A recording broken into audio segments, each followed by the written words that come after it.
It is 10:03. Good morning from the Superbook.com sports desk. I'm Lucas Panzica. SEC Media Day starts this morning in Atlanta. Commissioner Greg Sankey is set to speak first to kick things off at 10:45. You can hear it live right here on the Buck Rising Show. 3HL will be at the College Football Hall of Fame, broadcasting live all week long. Cameron Smith charged back to take the Open Championship at St. Andrews on Sunday with 5 straight birdies to start the back 9. Smith finished the weekend at 20 under, edging out Rory McIlroy and Cameron Young and winning his first major championship. Nashville Soccer Club fell to LAFC at Geodis Park on Sunday 2-1, marking just their second home loss this season. NSC dropped to 5th in the Western Conference standing. And the MLB draft got underway on Sunday. Former Vandy pitcher Kumar Rocker taken 3rd overall to the Texas Rangers. Vanderbilt right fielder Spencer Jones 25th overall to the Yankees, as Tennessee center fielder Drew Gilbert was taken 28th by the Astros. Vols right fielder Jordan Beck landed with the Colorado Rockies with the 38th pick. For all your foundation repair and waterproofing needs, visit USSTN.com. Breaking news at once and your home for the Titans and Vols. This is 104.5 The Zone.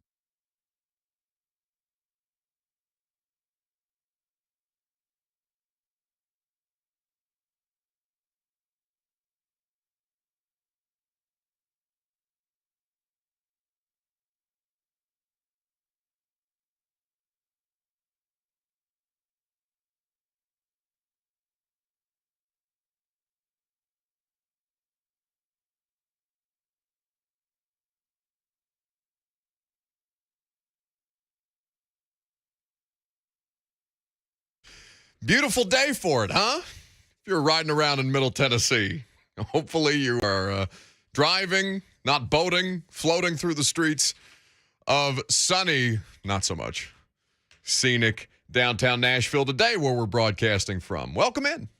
Hope you guys had a fantastic weekend. We're happy to have you back for another week. Lucas, do we have a round of applause? Do we have anything to celebrate? SEC Media Days, the first tentpole sign that football season is about to be on our shores. Do we have anything to celebrate? Yes. A round of applause. The height of sports radio production. We got SEC Media Days wall-to-wall coverage, 3HLs in Atlanta. We're going to carry Greg Sankey, the commissioner's press conference, live in just about 40 minutes from now. Chris Childers of SiriusXM. ESPNU Radio is going to be here with us at 10:20. You're going to hear from some of the new head coaches in the SEC. We're going to basically do our version of a college football preview magazine, except we're going to do it on air. We're going to do it with a lot of smart people. And, of course, have we bullied Dawn into doing regular SEC Media Days appearances on this show yet? Yeah, we'll have a hit from Dawn Tuesday, Wednesday, Thursday, but we didn't need to bully her because Dawn agreed very amicably. Nothing is amicable when it comes to Dawn, or at least when it comes to Dawn and me. But we're looking forward to having them, or all three of them in some form or fashion, I'm sure, on the show this week. And, of course, they are broadcasting live down in Atlanta at the College Football Hall of Fame, courtesy of Brentwood Hearing Center. So what do you hope to learn from Greg Sankey today? I think that's the kind of place that we need to start. We'll have plenty of time. We do SEC Stat of the Days leading up every week until college football around here. But what do you hope to learn from one of the most important and impactful actors in the future of college athletics? Not just college football, but, of course, our primary vehicle for the next, 6 months is going to be college football, the way that we're all going to consume this. There's a lot of different angles that you can look at this. You can talk about, obviously, conference realignment. You're going to hear Greg Sankey asked at length in some form or fashion about, how this has affected the future of the SEC specifically, and then with further reach, how much of this is trending towards a mini NFL model. And, of course, Greg Sankey has a tremendous amount of say in how this is all going down and what conversations are going to move it forward. He's directly responsible, he among several other parties, are going to be directly responsible for shaping this new frontier, whatever it looks like. Whether it gets much bigger than Texas and Oklahoma in the Southeastern Conference, whether Things like Notre Dame no longer being an independent start to factor into play. At what point dominoes like that fall even? Because there seems to be no pressure on any of them right now, other than the Big 12, who's saying, yeah, hey, come join us. We're trying to keep this thing intact. Hey, open for business. You'll hear from Brett Yormark later on in the show as well.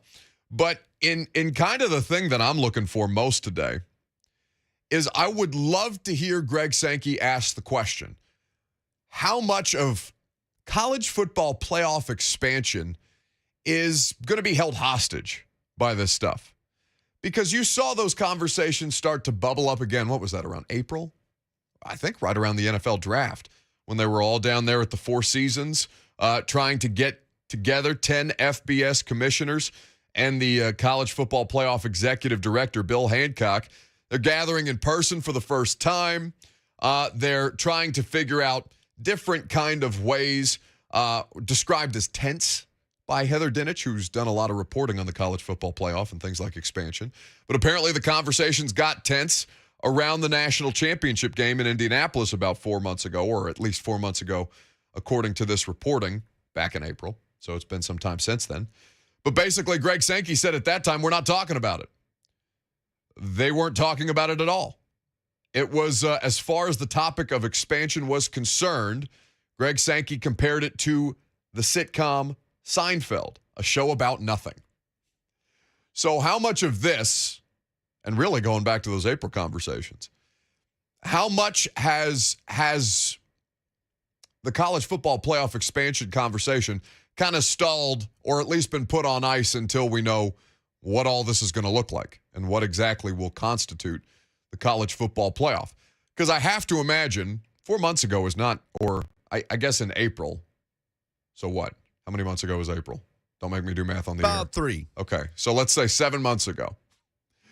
Ish. Keep us safe with the ish. So if you're looking at this 7 months ago, 7-ish, and saying, yeah, they had no idea that UCLA and USC were going to jump ship at that point, well, of course you'd be foolish. These conversations have been being had for a considerable amount of time before they actually take place. It's kind of like the Tom Brady part-time or part ownership deal of the Miami Dolphins, where Stephen Ross was taking him out on a yacht and Brian Flores was supposed to go meet him, and they were going to try and orchestrate this coup to get Tom Brady out of Tampa into Miami with a part ownership stake in the Dolphins. But it never happened because one little thing went wrong. Well, in this case, a fairly unprecedented racial discrimination lawsuit in the NFL. But one thing completely nixed the whole conspiracy theory. Sean Payton was supposed to come to the Dolphins to be a coach. Tom Brady, the quarterback and part-time owner, and Stephen Ross, no $100,000 handshakes to see here, kids. Keep it moving. So basically, at any given point, something like this could have derailed a move this large, a move this consequential.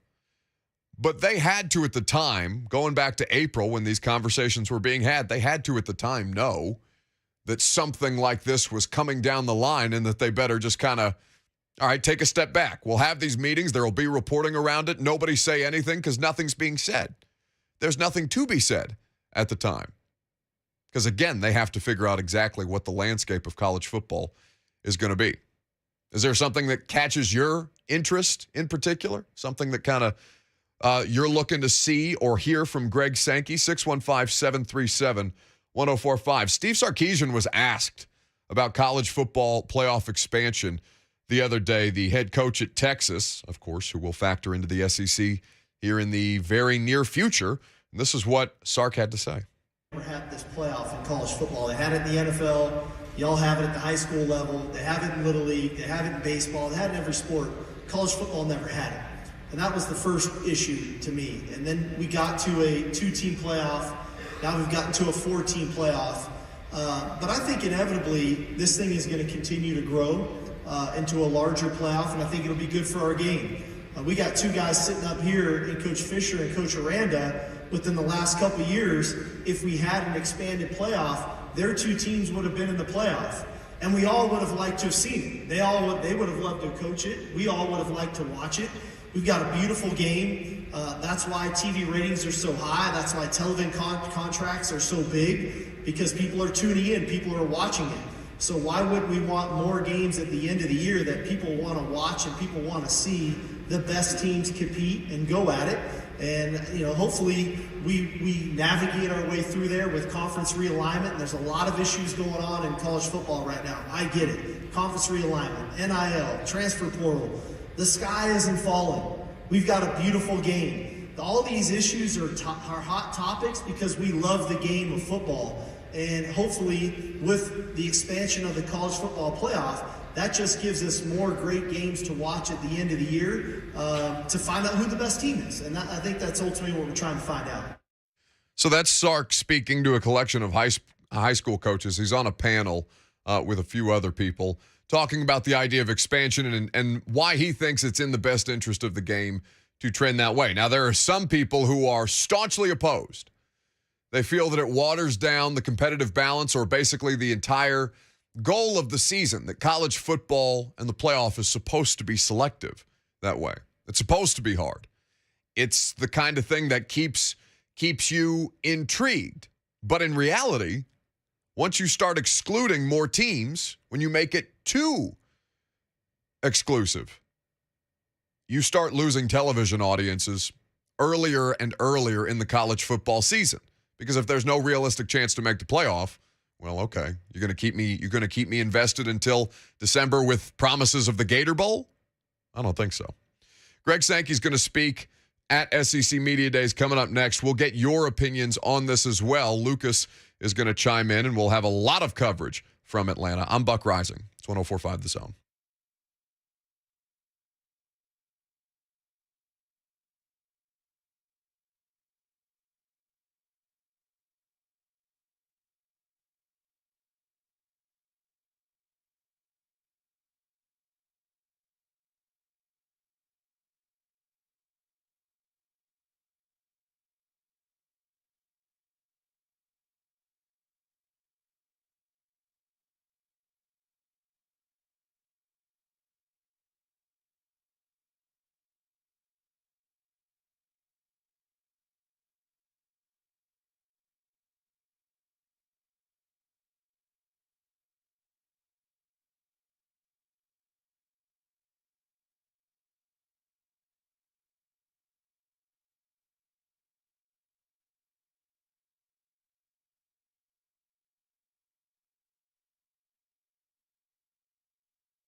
The Buck Rising Show is powered by Spring Hill Heating and Cooling. Visit springhillac.com.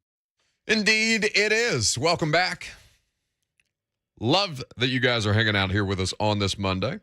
Chris Childers expected to be here in just a little bit, 615-737-1045. If you want to jump in the meantime, we've had a couple responses to basically what topic you're most interested to hear Greg Sankey speak on when he meets with the media in about 24 minutes from now. We're going to carry that press conference live for you. Dan Bartel, Alex, Elisa, 2727. Maybe that's his kids' names. That always cracks me up when parents use it's like their Netflix password in all likelihood. Like we may have just discovered Dan Bartel's Netflix password. Anyway, he tweets us. I would love to know why 3 years ago Greg Sankey openly opposed playoff expansion and then did a 180. I remember him talking on Paul Feinbaum, and Paul and almost all callers agreed except Tim Brando, who preached access to the conferences and sanity on the matter. Has Sankey taken a different position on this in recent years? I don't recall him being as fiercely opposed as it seems like Dan does, but I may have missed a conversation with Greg Sankey on Feinbaum. He's opposed conditionally, right? He's opposed when you're talking about playoff expansion that includes at-large bids with one team per conference. The conference champion gets in, and X amount of at-large bids fill out the rest of the spots. He's opposed conditionally, but for him, staying at 4 is fine because he knows that nothing can happen without the SEC making this go, and the SEC is perfectly fine keeping 4 because they've gotten multiple teams into a 14 playoff multiple times, so they don't feel that type of pressure. So he's opposed if it is going to turn out to be a certain way, and he knows that nothing can happen without him. So as we've kind of looked at this, I said, college football playoff expansion is my biggest, we've spent so much time talking about the conference realignment stuff that I know he's going to speak about it. So I'm almost looking at secondary topics now, what I want to hear from Greg Sankey, because we've just done so much on this already. And I'm sure his comments will breathe new life into a different kind of conversation around realignment, and we can move forward from there. But in the absence of that, it's been college football playoff expansion and how much of this is being held up, or how much of the traction that they did not get was because they foresaw a future where these kind of moves were going to happen. Now, you had a different perspective on this. Yeah, curious to see just how different his address is compared to Big 12 Commissioner Brett Yormark. Obviously, both in very, very different situations. But do we hear Greg Sankey echo some of that sentiment that was reported by Matt Hayes of Saturday Down South when he talked to 16 different SEC presidents and chancellors that, hey, we're okay with standing pat right now, that the SEC is going to be fine? So do we hear some of that, or do we hear a sales pitch somewhere in there for the likes of a Clemson or a Miami? The way he approaches the conference realignment conversation from the perspective of SEC leadership is what I'm most interested in. Where is he digging his heels in that respect? Let's hear from Brett Yormark. I think it's good to refresh that conversation for people. Big 12 Media Days last week, and their brand new commissioner, who's not technically their commissioner until the first of the month, current Rock Nation executive Brett Yormark, speaking on the Big 12 status right now. There is no doubt the Big 12 is open for business. We will leave no stone unturned to drive value for the conference. Just as I pledged to the board, we will be bold and humble, aggressive and thoughtful, and innovative and creative, all in an effort to position the conference in a way that not only grows the Big 12 brand and business, but makes us a bit more contemporary. Although there will be challenges ahead, Bob has left me an incredible foundation to build upon. So he's talking about Bob Bowlesby, the former Big 12 commissioner there, and it's a very aggressive approach, right? It's, hey, we are here to wheel and deal. We are here to acquire. We are here to sustain. We spoke last week about the leverage that the SEC and Notre Dame really are the only ones that have it in this current iteration of college athletics conference realignment. And so everybody else is trying to pick up the pieces around it. For Greg Sankey, I mean, I would expect his position to be, we're gonna kind of just pump the brakes on this a little bit, because as things become available to us, well, there's only so much money that we're going to be able to get this time around, right? There's no clear and obvious financial benefit to the SEC to continue to add more properties under the current construct, right? What's the, Lucas, if you could look this up for me, because I know we've talked about the Pac-12, or rather the ACC's deal through 2036, but what's the current length of the SEC media rights deal?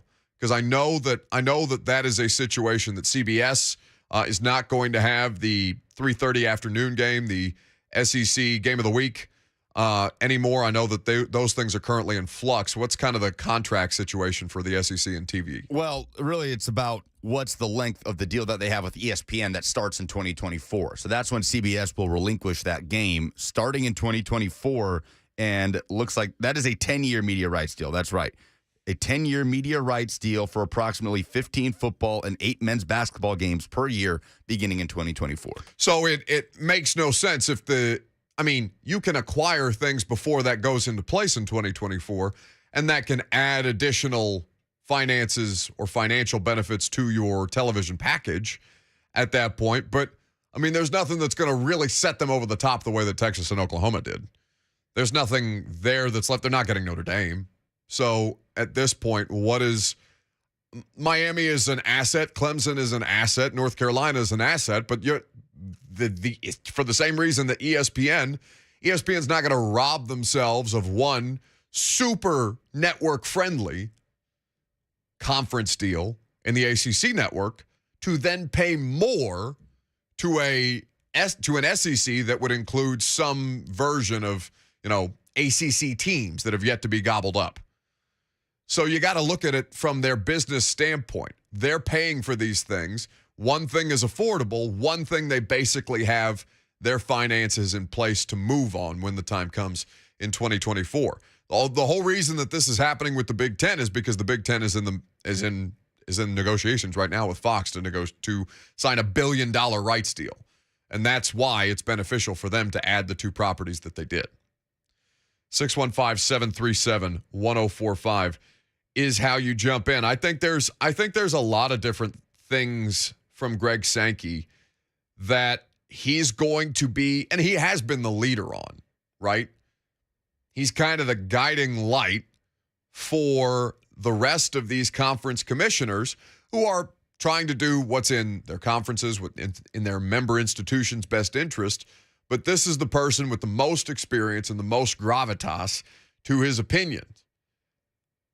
So what Greg Sankey today says is going to be heavily scrutinized, I think, around the country, not just by media people and by fans, but by his peers as well. When is Big Ten Media Days? That is next week, I believe. Kevin Warren has taken a lot of bleep for the way that the Big Ten, rightfully so, by the way, Kevin Warren has taken a lot of heat for the way that the Big Ten was kind of non-committal. It was non-committal on playing football during the pandemic season, and the SEC did the smart thing, which is kind of, okay, sit back, let's see how things develop.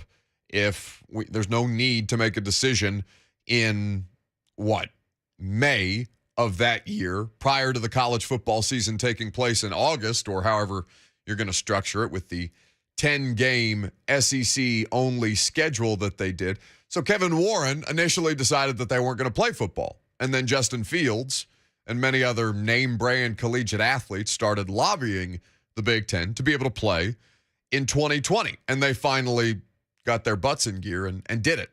Now, since then, Kevin Warren has clearly been trying to get ready for these television negotiations.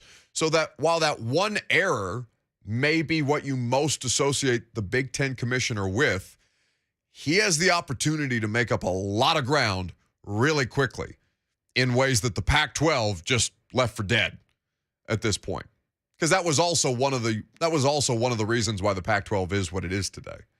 The Pac-12 decided, again, non-committal on playing football, and then structured it in a way where they were way, way behind the 8 ball.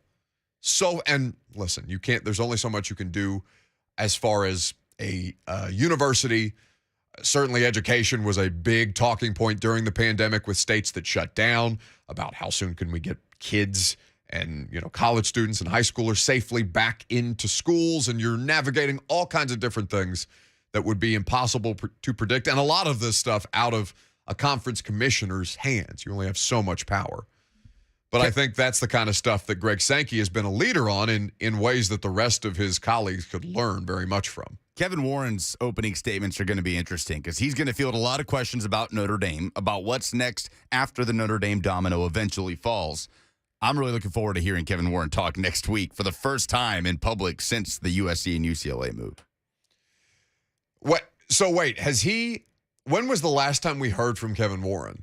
Because there's not been another reason when it's been appointment listening or appointment television, wherever it's going to be broadcast or streamed in that way. Probably not as a nation, probably not since the pandemic decision, the initial pandemic decision that saw him widely dragged. So I think Kevin Warren getting involved in this, basically who the power players are, who matters in this, who matters in all of this. I've made this reference before. Lucas still does. When are you going to start Succession? So I'm not just making references that you don't understand. I have so many shows on the docket. I mean, Succession's on the list, but there's like 6 shows I need to catch up on or start. That's really become a problem for me. There are so many shows that I want to watch, and I feel like I'm missing parts of pop culture. We don't have a lot of pop culture conversations around here. I think that's because of how many different things I'm trying to consume all at once. And some stuff that I want to let go, but I just can't seem to. Like Peaky Blinders has been dead for me for probably 2 seasons, and I'm still watching the new season. There's no reason. I'm tired of the gypsy magic, and every time there's a crisis and somebody's getting cut up with a razor blade. Well, now's the time too. Now's the time before the return of Monday Night Football and Thursday Night Football. This is where you catch up on your TV shows. No, but they're screwing us because they're bringing back the Game of Thrones prequel right in the middle of the preseason schedule. So now I'm going to be hugely conflicted at one of the most important times of year for me as to what I'm going to be spending my time on. Too much content. A sad Jags. Isn't it Jags Raiders is the Hall of Fame game? Just I think it's a bizarre matchup. Anyway, the first sign of NFL football in our lives, Jags Raiders in Canton, Ohio. Am I going to choose that? Or am I going to watch House of the Dragon or I think that's what it's called. Are you a Game of Thrones person? Yes, I will definitely be watching that to see if they can make up for the way that this series ended. William Titan writes immediately, because that becomes the most controversial thing that I've said today. You don't like Peaky Blinders? Dog, you're a communist. Well, no, I think the whole premise of the show is that they're communist, right? Or they're trying to work the communists or the socialists. I don't know. I haven't seen that show in years, if I'm being honest. See, that's what I'm saying. It was good. It was great. And since then, it's kind of lost a little. It's like Suits. Suits was another one of these things. There can't always be a lawsuit crisis. I understand that's the premise of a law firm. You're dealing with these situations on a day in, day out basis. But the storylines became redundant, and then all of a sudden it's the same thing. So what we will do is we will hear from Commissioner Greg Sankey coming up next. We are going to react to that as well. We're going to start basically our SEC season on-air preview. Brian Kelly is going to speak to the media as a SEC coach for the first time. We're going to hear some of that. And then we'll talk about the 3 teams who are available at SEC Media Days today. That's LSU, Ole Miss, and Mizzou. And we'll do that on a daily basis as SEC Media Days roll along. But in the meantime, we'll hear from the commissioner coming up next.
3HL's down in Atlanta. Starting today, they called us, or Dawn called me from the road this morning, asking me a question about a certain thing that 3HL has lent themselves to, which we're grateful for. Dawn, Brent, and Slay have all offered to buy tickets for audience members to go to the Brooklyn Bowl event this Wednesday. It's this week, bud. You excited? I am excited. Looking forward to hanging out with everyone. Haven't been bowling in years, so. Me neither. Gonna embarrass myself. No, I'm going to go full Pete Weber. Who do you think you are? I am. We are going to give those tickets away. So Dawn has already purchased a ticket for a listener. So we're going to give you a pair of tickets. We're going to give you a way to win a pair of tickets in the noon hour today, courtesy of Slay and Brent Doherty. So make sure you thank them when you win the tickets, and we'll tell you how you can do so later on. Greg Sankey. Whoa. One more time. That's Greg Sankey today. Who do you think you are? I am. That's how he's going to get to the podium. Yeah, that's when we talk about college football playoff. The full clip is so good. Just anytime I need to smile or laugh, Pete Weber gets me every time with that. Anyway, Greg Sankey's going to be at the podium in about 2 minutes, so we'll keep you informed when we will go live out to the commissioner's press conference. They've got ESPN's broadcast. I've got the SEC network on in the studio. And Laura Rutledge, Greg McElroy, Roman Harper, and Paul Feinbaum, they're all talking about basically, it's, they're doing what we're doing. We're doing a season preview today, or at least we're going to do a partial season preview with 3 of the teams who are going to meet with the media, LSU, Ole Miss, and Missouri, which is a pretty interesting team in the SEC East, if I do say so myself, even if the expectations for the Tigers are low. 3 interesting head coaches, too. Lucas, you said that Paul Feinbaum made an interesting comment about Jimbo Fisher and Nick Saban and what he expects their exchange to be like. Yeah, and the lead up to Sankey's address, which I believe is about to start, they're talking about just certain matchups in 2022, and they hit on Alabama and Texas A&M, and Feinbaum says, I don't even think the game will be worth watching other than the pregame handshake and the frosty postgame handshake. The commissioner is now walking to the podium, so we will hear from Greg Sankey momentarily, getting ready to meet with the assembled media. The questions at SEC Media Days are always interesting because you've got, it's probably one of the most condensed media person or media attended events in the country. I guess it's kind of like the NFL Combine for me. It's like a convention for what it is your line of work is for these respective conferences. But Greg Sankey is going to be answering a lot of interesting questions about conference realignment, about the college football playoff, about how he views the state of the sport, because his opinion matters in all of this stuff. So we will go live to that right now. I'm reminded of the great American philosopher Vincent Spicoli, who once observed that you're here and I'm here, so it's really our time. Talk about that which is on my mind and try to save you some time as well. We should never take for granted that we're able to gather together after what we've experienced the last 2 years. We want to make sure this is a valuable time, and so we have staff and volunteers here to support your effort, and please reach out if they may be of assistance. It's good to be in Atlanta. It's a city of history for the Southeastern Conference. It was here in 1933 that the conference conducted its first annual meeting. So it wasn't annual at that point. It became annual. It's also the site of the conference's first ever men's basketball tournament. That also happening in 1933. It's happened here 12 times since, including one interrupted by a tornado. It's been the home of our football championship game since 1994. We moved media days, which doesn't happen a lot in conferences. We moved media days here in 2018. We planned to be back in 2020 until COVID hit, and it's great to be back here today. We're excited for the start of the season. You're going to hear that 14 more times from this podium, I expect, right? But part of the excitement being here is on September 3rd, Oregon and Georgia will play in the Mercedes-Benz Stadium. As you look to the end of the season, or towards the end of the season, the Chick-fil-A Peach Bowl will host one of the college football playoff semifinals on December 31st. Looking back, when we wrapped up in Indianapolis, Georgia's football team won the 3rd consecutive national championship in football by an SEC team, and just because it's fun to remember, LSU in 2019, Alabama in 2020, and Georgia in 2021, or at least those seasons. I thought that was great. That would be my talking point about how excited we are about the quality of competition. And then I was reminded that members of this conference from 2007 to 2010 had 4 different teams win 4 consecutive national championships: LSU, Florida, Alabama, and Auburn. And if you look at the BCS CFP era and you add in Tennessee in 1998, we've had 6 different football programs earn national championships, which communicates the depth of our conference competitively. And I'll let you make the comparisons between us and our colleagues as it relates to national championship success in football.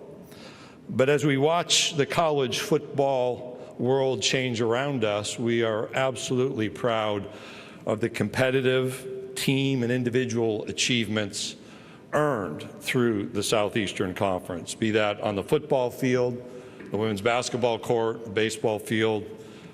The World Championships in track and field showcase young people who've had an experience in this conference and every other one of our 21 championship sports.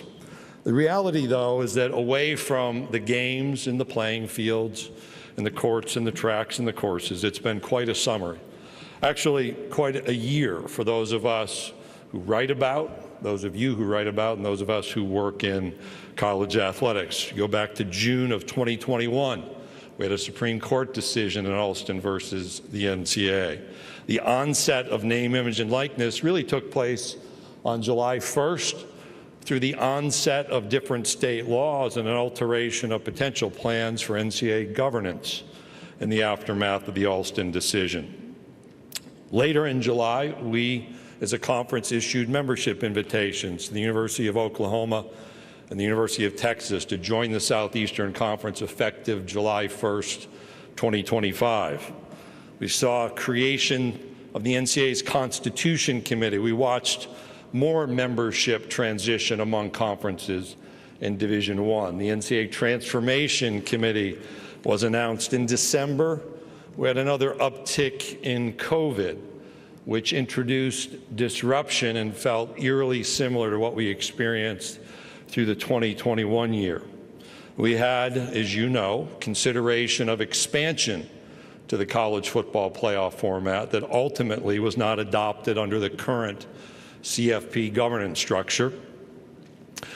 This spring, the NCAA announced the transition of its president, NCAA President Mark Emmert, and the commencement of a search to fill that role. And then on June 30, right after I got to my lake to relax, the announcement came that the Big Ten would expand its membership to include USC and UCLA, which created a busy few weeks for you and for me as we tried to separate truth from fiction. You tried to figure out what your competitors knew or didn't know and what they were reporting. Tried to figure out the different agendas, and you worked to post stories quickly. So much for our summer vacation. So that brings us here to begin the talking season ahead of college football. And in preparation for my comments, I went back to my first Media Days remarks in 2015. I'd been to any number of those as a member of the SEC staff, but I started reading through each year's comments, and in 2015, again here in 2018, and a couple times since, I began not with Mr. Spicoli's quote, but with a reference to Bob Dylan's "The Times They Are A-Changing."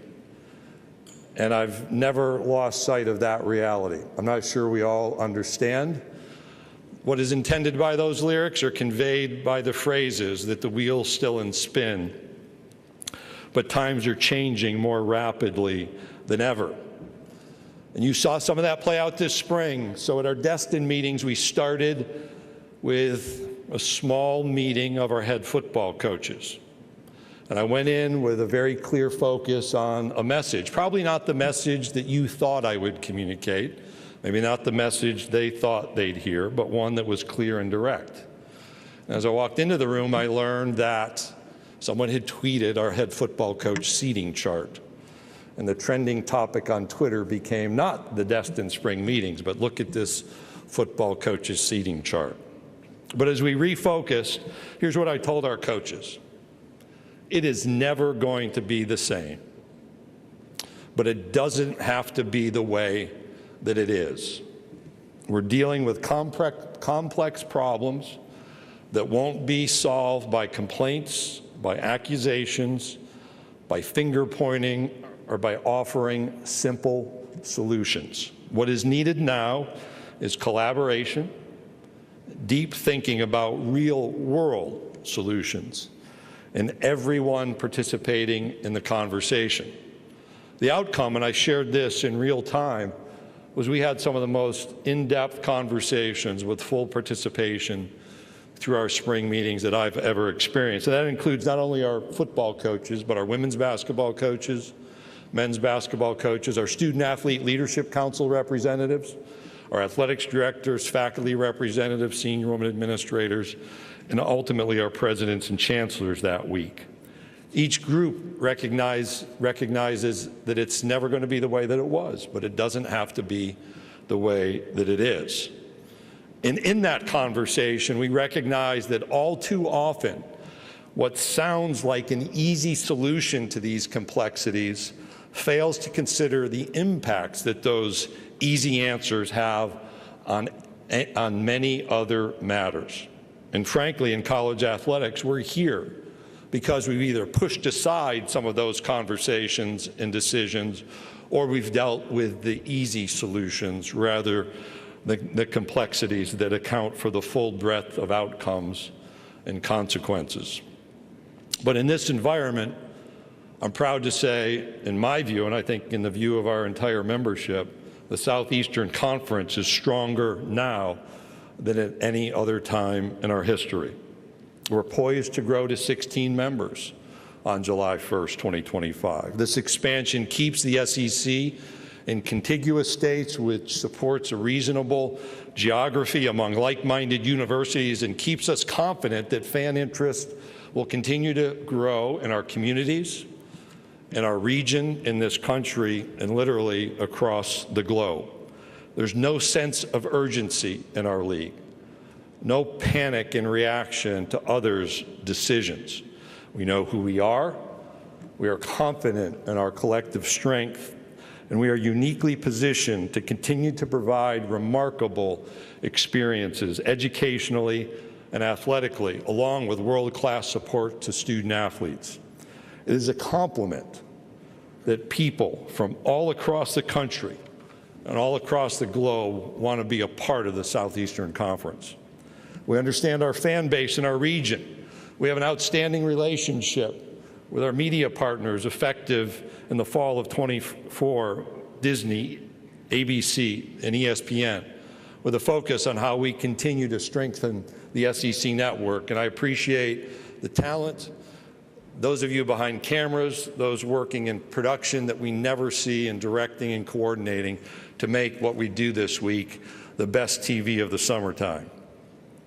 As you know, when we go through this change, we are considering how to schedule. And so some of those decisions were made in Destin, but our football scheduling model is still under consideration.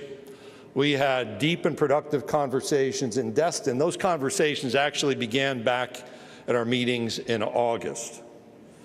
And when we concluded our discussion in Destin, we had a focus placed on a single division model with the ability to accommodate either an 8-game or 9-game conference schedule.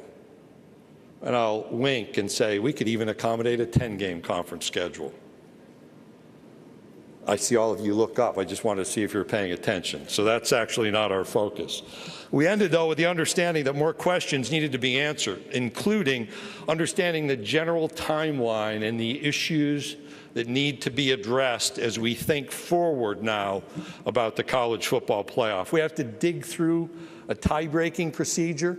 So we have over a quarter century in divisions, and we understand all the nuances about how to break ties. But we have to dig a bit deeper there.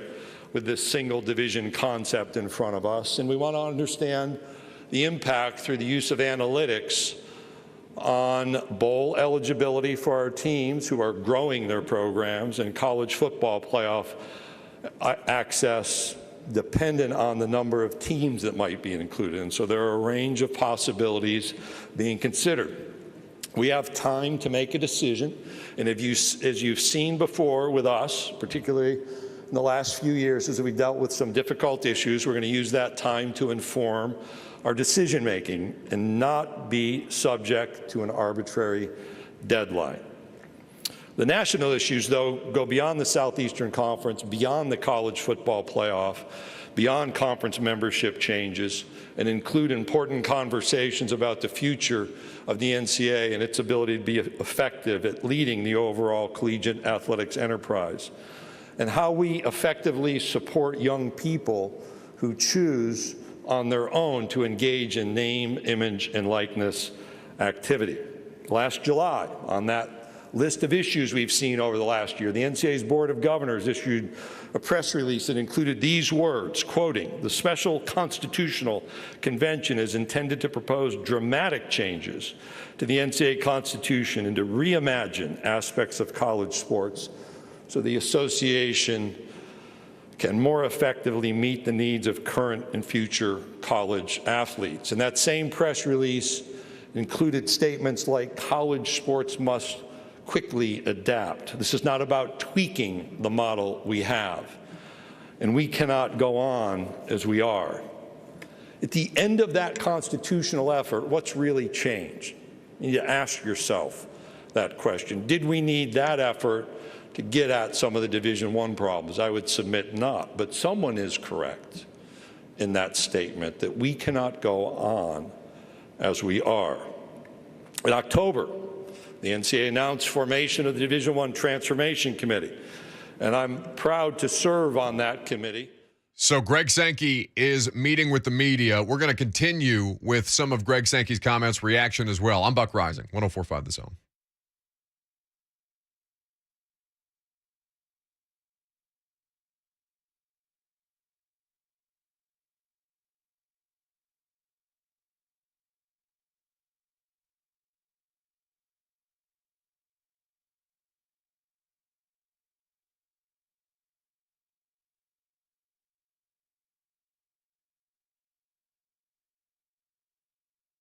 If you suffer from joint pain from arthritis or an injury, and you know that traditional treatments of pain meds, steroids, and then surgery are not the route to go, there's great news. There's a better way here in Middle Tennessee from the local medical professionals at QC Kinetics. QC Kinetics is the nation's leader in regenerative medicine. This is an advanced, exciting, and natural alternative that can give you lasting relief using your body's own healing power. Steroid shots are toxic to your joints. Pain meds are addictive, and nobody wants to go under the knife. In 2022, those old ways are out. The new ways of regenerative medicine can restore and repair damaged joint tissue using natural biologics, no drugs, no downtime, and no surgery. QC Kinetics regenerative protocols can address any pain in any joint and give you quality of life that you deserve. So call them at 615-249-4024. That's 615-249-4024.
It is 11:05. Good morning. I'm Lucas Panzica from the Superbook.com Sports Desk. Commissioner Greg Sankey still addressing media at SEC Media Days down in Atlanta. You can hear it live right here on the Buck Rising Show. 3HL will be broadcasting live from the College Football Hall of Fame in Atlanta through Thursday, presented by Brentwood Hearing. For all your foundation repair and waterproofing needs, visit USSTN.com. Breaking news at once in your home for the Titans and Vols. This is 104.5 The Zone.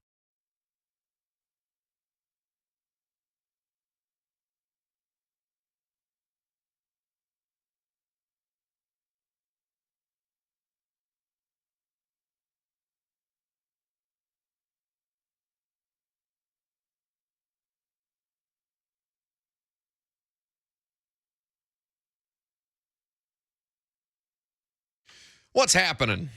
Welcome back. Welcome in on this Monday. Hope your week is off to a fantastic start. Ours certainly is. We got football. Football all over the television.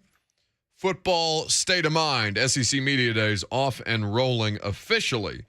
Greg Sankey at the podium. You heard from him earlier in the show. We're going to react to some of the things that he had to say. Still speaking. Have they reached the question and answer portion yet? Good God, Greg. I guess if you're doing a state of the conference address, this is the one time a year. You get the microphone. You don't got to let go. 615-737-1045. We would welcome your participation. We're going to hear from Brian Kelly here in just a little bit. He's going to be the first coach up. Lane Kiffin and Eli Drinkwitz at Ole Miss and Missouri, respectively, will be speaking with media today as well. I assume Blaine and Mickey are going to carry old Lane's press conference. Do I have that right, Lucas? Sorry, say that again. I was listening to Greg. All right. Very good. Yes. Lane Kiffin will, in fact, be broadcast live on Blaine and Mickey today. Yes, 1:30. I will answer my own question.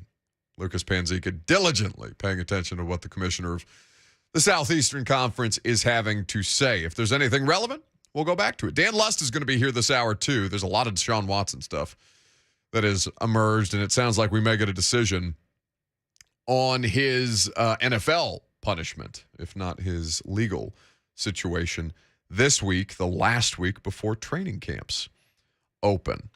But in kind of looking at what Greg Sankey had to say there, now tell me this, Lucas, are we going to be able to play some of the comments that Greg Sankey had? Not right now because he's taking questions. Okay. Well, then we will do our best to summarize what the commissioner of the SEC had to say. So basically, he wanted to, I think he wants to get ahead. I mean, I know he wants to get ahead. He did get ahead of any of the questions that he's going to be asked. And basically he's what's the word that politicians use? Filibuster. He's filibustering right now with things that I don't want to put your words in your mouth. I don't want to betray a confidence.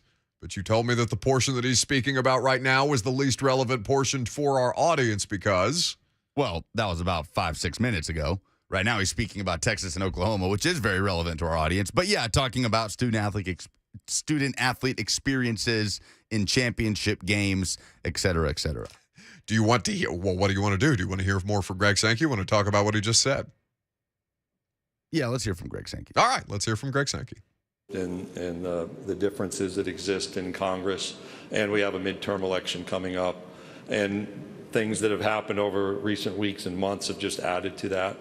The reality was, when I had that conversation in March, I wasn't looking to necessarily this Congress to be the solution, just because of the timing. We've had conversations with leaders from both sides of the aisles, and we'll continue to do so, because regardless of what's happened recently or what happens with the election, we need a bipartisan solution for this national concept to move forward. And if we don't, then we're going to be left not simply creating conference rules. We're going to have to deal with state laws that vary in our region, and that was actually part of our conversation in Destin as well. But the focus will remain on a national solution, and Congress is the venue for that option. Okay, we're going to go right over here on the left, about 4 rows back. Greg, John Sokoloff of WCBI TV in Columbus. You mentioned one of the bigger issues with that single division model was the tiebreakers and figuring out that stuff. What are some of the other issues when y'all think about finalizing that single division format? John, you didn't even have to introduce yourself because I was in Omaha and heard you ask a question in those press conferences leading up to the Ole Miss National Championship. So welcome to Atlanta. The list of issues, so tiebreakers one, the number of games and what that means from a scheduling standpoint, the imbalance around 9 games versus the comfort with 8 games. What happens with non-conference schedules, and we have a requirement that 9th game right now be among an Autonomy 5 type opponent. How do we dispose of or maintain that particular policy? The impact on bowl eligibility and college football playoff access I mentioned. When I go through 6 different teams having won national championships in the last 25 years or so, no one comes close to that number. So the level of competition here, while people want to be a part of it, we're attentive and sensitive to that. Just to be clear, nobody from TV is saying do this or do that. This is a conversation and a decision to be made among our conference membership. Okay, we're going to stay in the same section, 3rd row back. Kirk. Kirk Bowles from the Austin American-Statesman. Greg, do you sense a lot of support for a model with 3 permanent rivals, or anywhere close to a consensus on that? And is there any interest in expanding beyond 16 teams right now? The first question is it's under consideration, Kirk, and there are limits on the number of options available for 3 permanent opponents based upon the number of games. 9 makes that more practical. If you remember, I had 2 points when we expanded that I wanted to be front and center. One is that we engage in blue sky thinking, just let's look at the big picture. And the second is we rotate our teams through campus as frequently as possible so we don't go 12 years between visits. And so those 2 have guided us. That last one relates to the number of games, number of permanent opponents, and how many times you can move people through cleanly. And that's exactly the point of conversation. Embedded in my remarks is we're attentive, we're engaged in conversation. The great news for the Southeastern Conference is that people call and say, hey, you're doing something really special, and they kind of hint around the edges. As I went through, we know who we are. We're confident in our success. We're really looking forward to the expansion and being at 16 teams, and don't feel pressure to just operate at a number. But we'll watch what happens around us and be thoughtful but be nimble. That's Greg Sankey, who's going to continue to field questions at SEC Media Days. So there were a couple of different things. They talked about the scheduling solutions that they were working through in Destin, given the fact that the SEC is preparing to expand in the next couple of seasons, adding Texas and Oklahoma. Brought up the idea of relying on the United States Congress, basically, for certain things that the NCAA has been unwilling or unable, either way, bad deal, unwilling or unable to provide. I saw a comment that made me laugh in the Zone TV chat. Facebook, YouTube, Twitter, and Twitch is where you can interact with the show if you like. Puka, who writes, things are bad when depending on the United States Congress and not the NCAA. Yeah, if anything was going to make you more broken as an institution, it would be, we sent it over to a delegation of congressional representatives that are going to help us suss through this problem. This is really putting into context for me the offseason that Greg Sankey has had.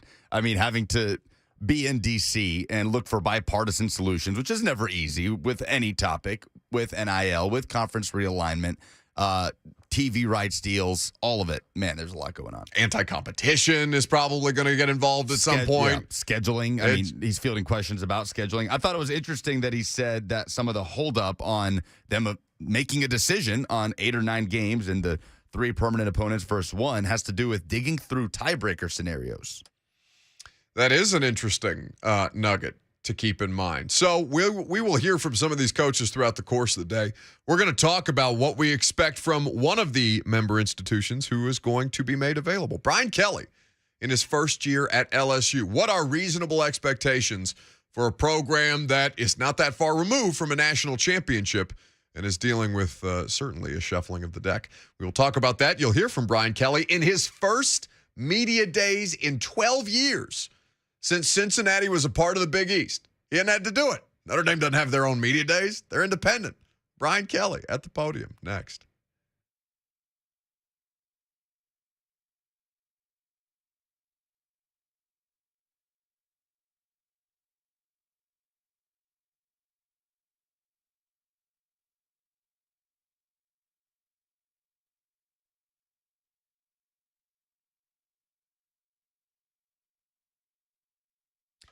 At QC Kinetics, they are providing you new, exciting, and natural alternatives for you to deal with joint pain or issues with arthritis. QC Kinetics is the nation's leader in regenerative medicine with an advanced, exciting, and natural alternative that can give you lasting relief using your body's own healing power. Steroid shots are toxic to your joints. Pain meds are addictive, and nobody wants to go under the knife. In 2022, those old ways are out. You can get the new ways of regenerative medicine that can restore and repair damaged joint tissue using natural biologics. That means no drugs, no downtime, and no surgery. QC Kinetics regenerative protocols can address any pain in any joint and give you the quality of life that you deserve. So call the local medical professionals at QC Kinetics now. 615-249-4024. That's 615-249-4024.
The Buck Rising Show is powered by Spring Hill Heating and Cooling. Visit springhillac.com. All right. Welcome back. SEC Media Days rolling along. I've just seen Slay post an Instagram story there at Greg Sankey's press conference, which means 3HL made it in one piece, theoretically, to Atlanta. Now, in that car, who do you think drives? Probably Brent. Brent, just by nature of, he is the on-air dad, right? He's the sports dad of the station. It's probably a tie between Brent and Mickey for that role. But I got to assume that Brent requires that he drive so that there are as few stops as humanly possible as anybody who's ever been on a road trip with a father or a father-in-law knows. You gotta use your bathroom breaks judiciously if you're going to be getting in the car. It's a one-stop shop, baby. But I think Will Bowling is most likely to get left at a gas station of anybody in that contingent. I don't know how Dawn or Slay would be on road trips. It's a lot to ask Slay to be in a car, a small contained space for 4 hours. I got to think that he gets a little antsy in the car. Anyway, 3HL live from Atlanta, presented by Brentwood Hearing Center. I love Brentwood Hearing Center, by the way. They made my custom earpiece for television like Dawn has. I had to get one made for prime time, and I was very happy with it. Brentwood Hearing Center is the best. So in kind of going back through some of Greg Sankey's comments, right?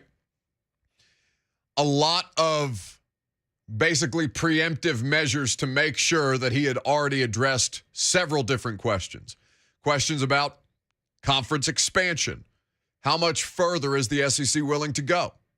Questions about conference realignment and how he thinks this is going to impact and basically the SEC's role to play in the rest of this.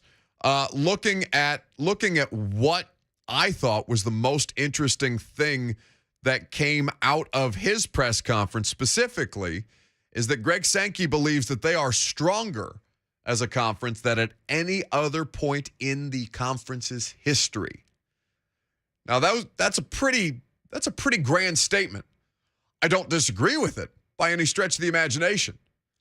But it is clear to everybody, including Greg, or Mr. Sankey, whatever you want to call him, the commissioner. It's clear to him and everybody who's in his ecosystem right now that, yeah, they basically get to dictate terms on the future of college sports. And that's a great place to be in. Greg Sankey, by the way, is just wrapping up his press conference. We're going to hear from Brian Kelly in his first media days of any sort, basically since he was the coach of Cincinnati in the Big East. But in kind of starting this SEC preview that we're going to be doing, this on-air SEC preview, LSU is a fascinating case study, isn't it? To kind of look at, all right, obvious issues that caused Ed Orgeron to be politely walked out of town. Do you find it surprising at all that it wasn't even some of the cover-up stuff that was alleged with sexual assault on LSU's campus and among athletes that got Ed Orgeron run out of town? Maybe not interesting, but rather very, very sad that it took a losing record and subpar football for Ed O to actually get pushed out of that job. Even though, listen, I'm not putting all of that explicitly at Ed Orgeron's feet. And if you want to read some of the reporting that USA Today did around the Tigers, it is there, and it is very, very difficult to read because of the graphic nature of it. But none of that is why it doesn't seem any of that is why Ed Orgeron is without a job today. Yeah, I think it all factored in, though, because those were the headlines, and it was not about LSU football and winning games, and there was clearly a lack of alignment across his staff when he lost both coordinators from that 2019 season, especially when he lost Joe Brady. I do think it all kind of factored in that Ed Orgeron was being talked about around college football for all the wrong reasons. So they had 3 wins, or rather they had a situation in conference where they had 3 wins in conference last year. LSU did a record of 6-7 in Ed O's lame duck year. They had 2 of those 3 wins come against ranked opponents, which is what makes LSU so kind of difficult to understand. They got the win over Florida. Now, Florida, was that the week after Tennessee and Florida played? Was that Florida's last moment of competency? That it was early in October, so it's likely that was the case. I would have to go back and look at which week specifically Tennessee and Florida played.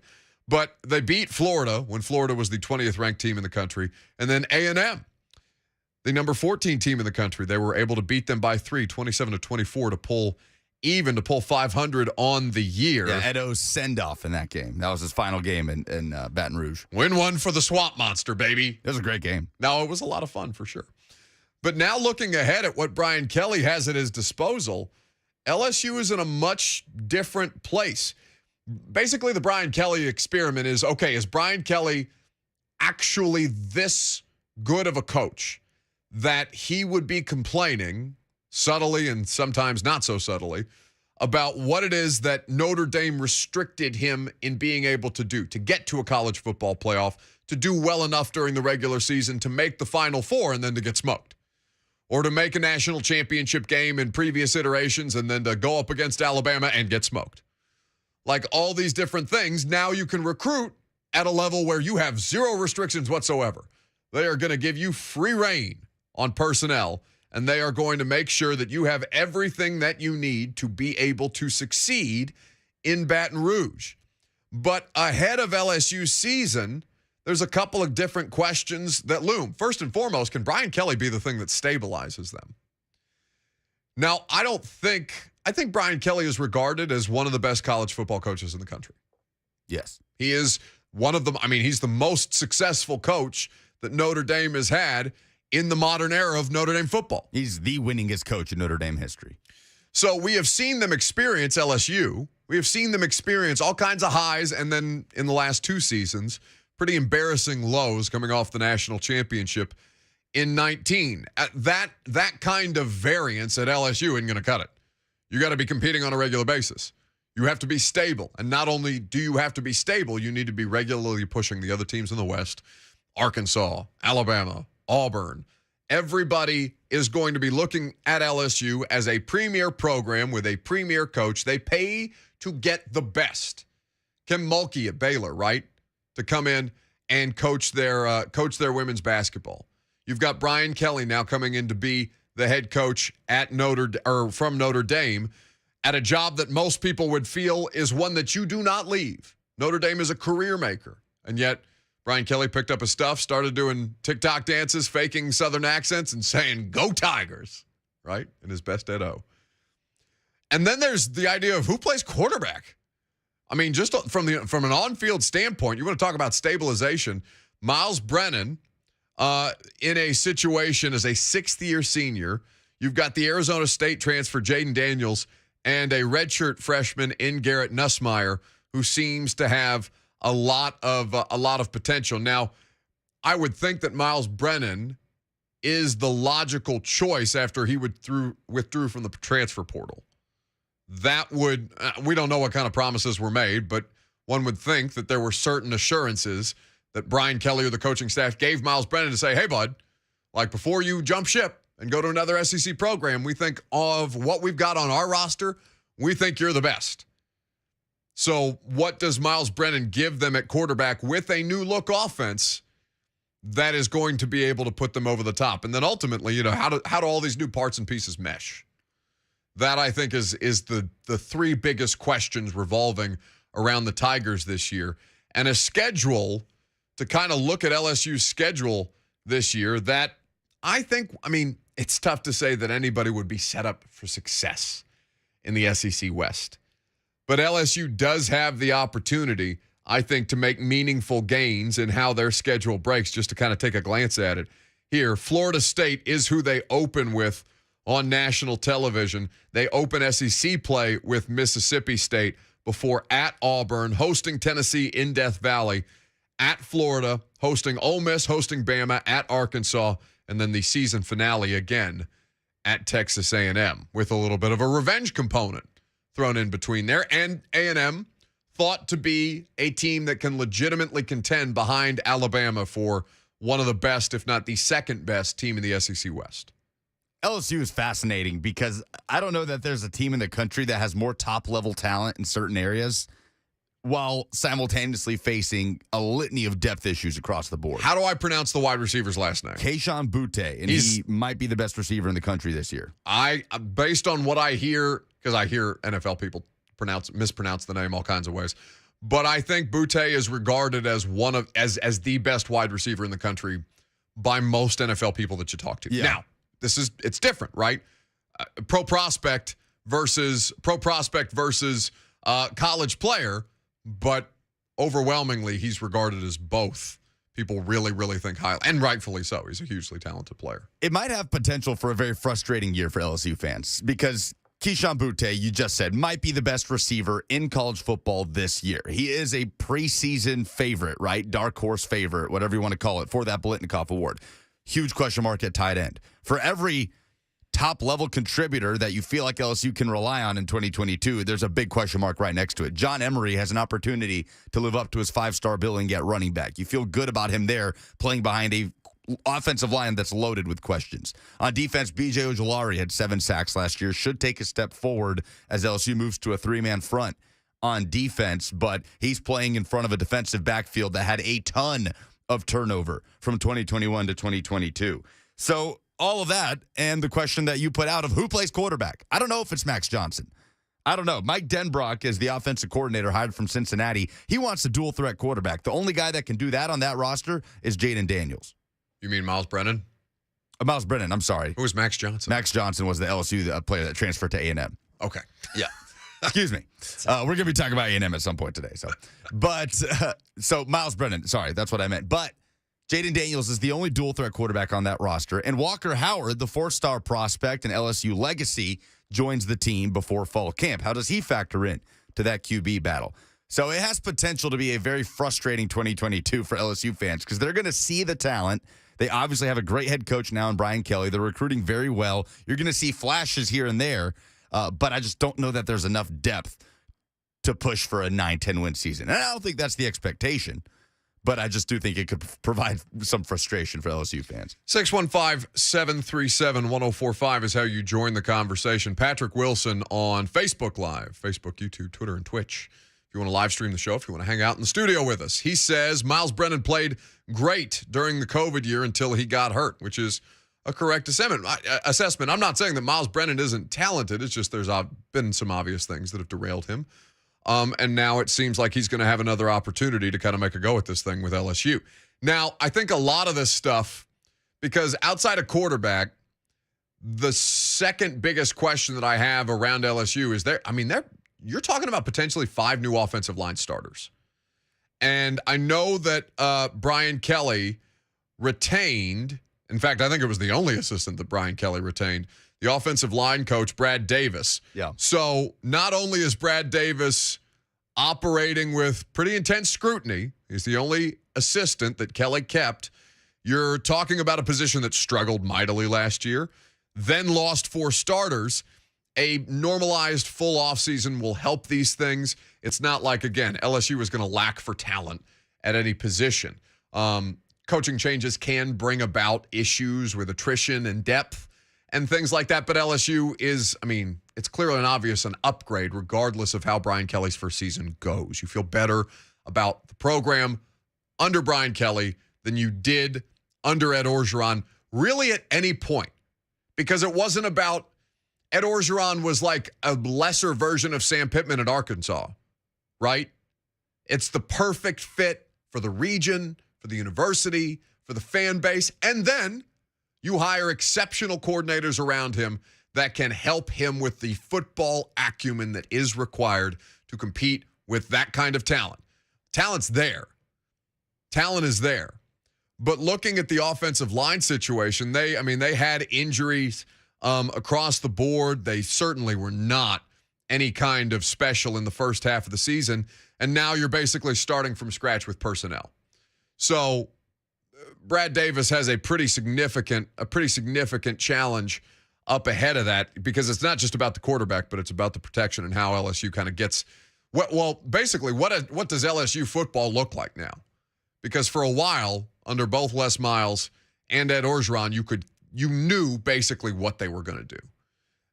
And with Brian Kelly, you have a basic understanding of how he operates an offense and what things he asks of quarterbacks specifically and how much of it is predicated off the run game. But between depth on the defensive line and I think the new look offensive line group, I think those are probably the places where you could foresee issues arising. Yeah. For LSU. You can build around left tackle. Cameron Wire comes back, and you have a couple of guys that started games on the offensive line last year, but there's no question that unit itself is a whole rebuild. The defensive back unit itself, for a school that considers itself to be DBU, a whole rebuild. That room is filled with transfers, so just a ton of turnover. And I just feel like Miles Brennan sort of puts a ceiling on LSU football this year. He's never started a full season for the Tigers. He's never really found that consistency. And there's a lot of talented guys in that room. Jaden Daniels fits the offense a little bit better, but I don't know. It's a talented enough roster to go 8-4 and to go 9-3 without a doubt. But I wonder what kind of ceiling Brennan might put on them if he is the starter. Let's just hear a quick bit of Brian Kelly's opening comments. Again, this is his first media days in any form since he was at Cincinnati. So we will get a little bit of that. Brian Kelly, who is expected to be at the podium here in just a second. We're also going to take a brief detour during the show and get some details on the latest reporting around Deshaun Watson. The Houston Texans settled with 30 women who are involved in a lawsuit against the organization, 30, of course, being a substantially bigger number than the 24 that had civil suits out against Watson. So I'd be curious to get Dan Lust's opinion on that here in just a few minutes. But with Brian Kelly, these are all questions that he's going to have to answer, and a level of scrutiny that Brian Kelly is used to. This is somebody who is operated on the national stage for a long time now. You don't have to be worried about what Brian Kelly is going to do. This is his 34th, this is the 34th head coach in the history of LSU. And I think for the most part, people feel around the SEC that it's going to be in good hands. Brian Kelly is at the podium now, so let's hear from the new head coach. We had an incredible president, President Tate, an athletic director that I had history with Scott Woodward, and a rich history and tradition with LSU football. And so for me, it was then taking on that great opportunity in front of me to be part of restoring championship quality football to LSU. Also, the chance to be part of this incredible conference, the SEC.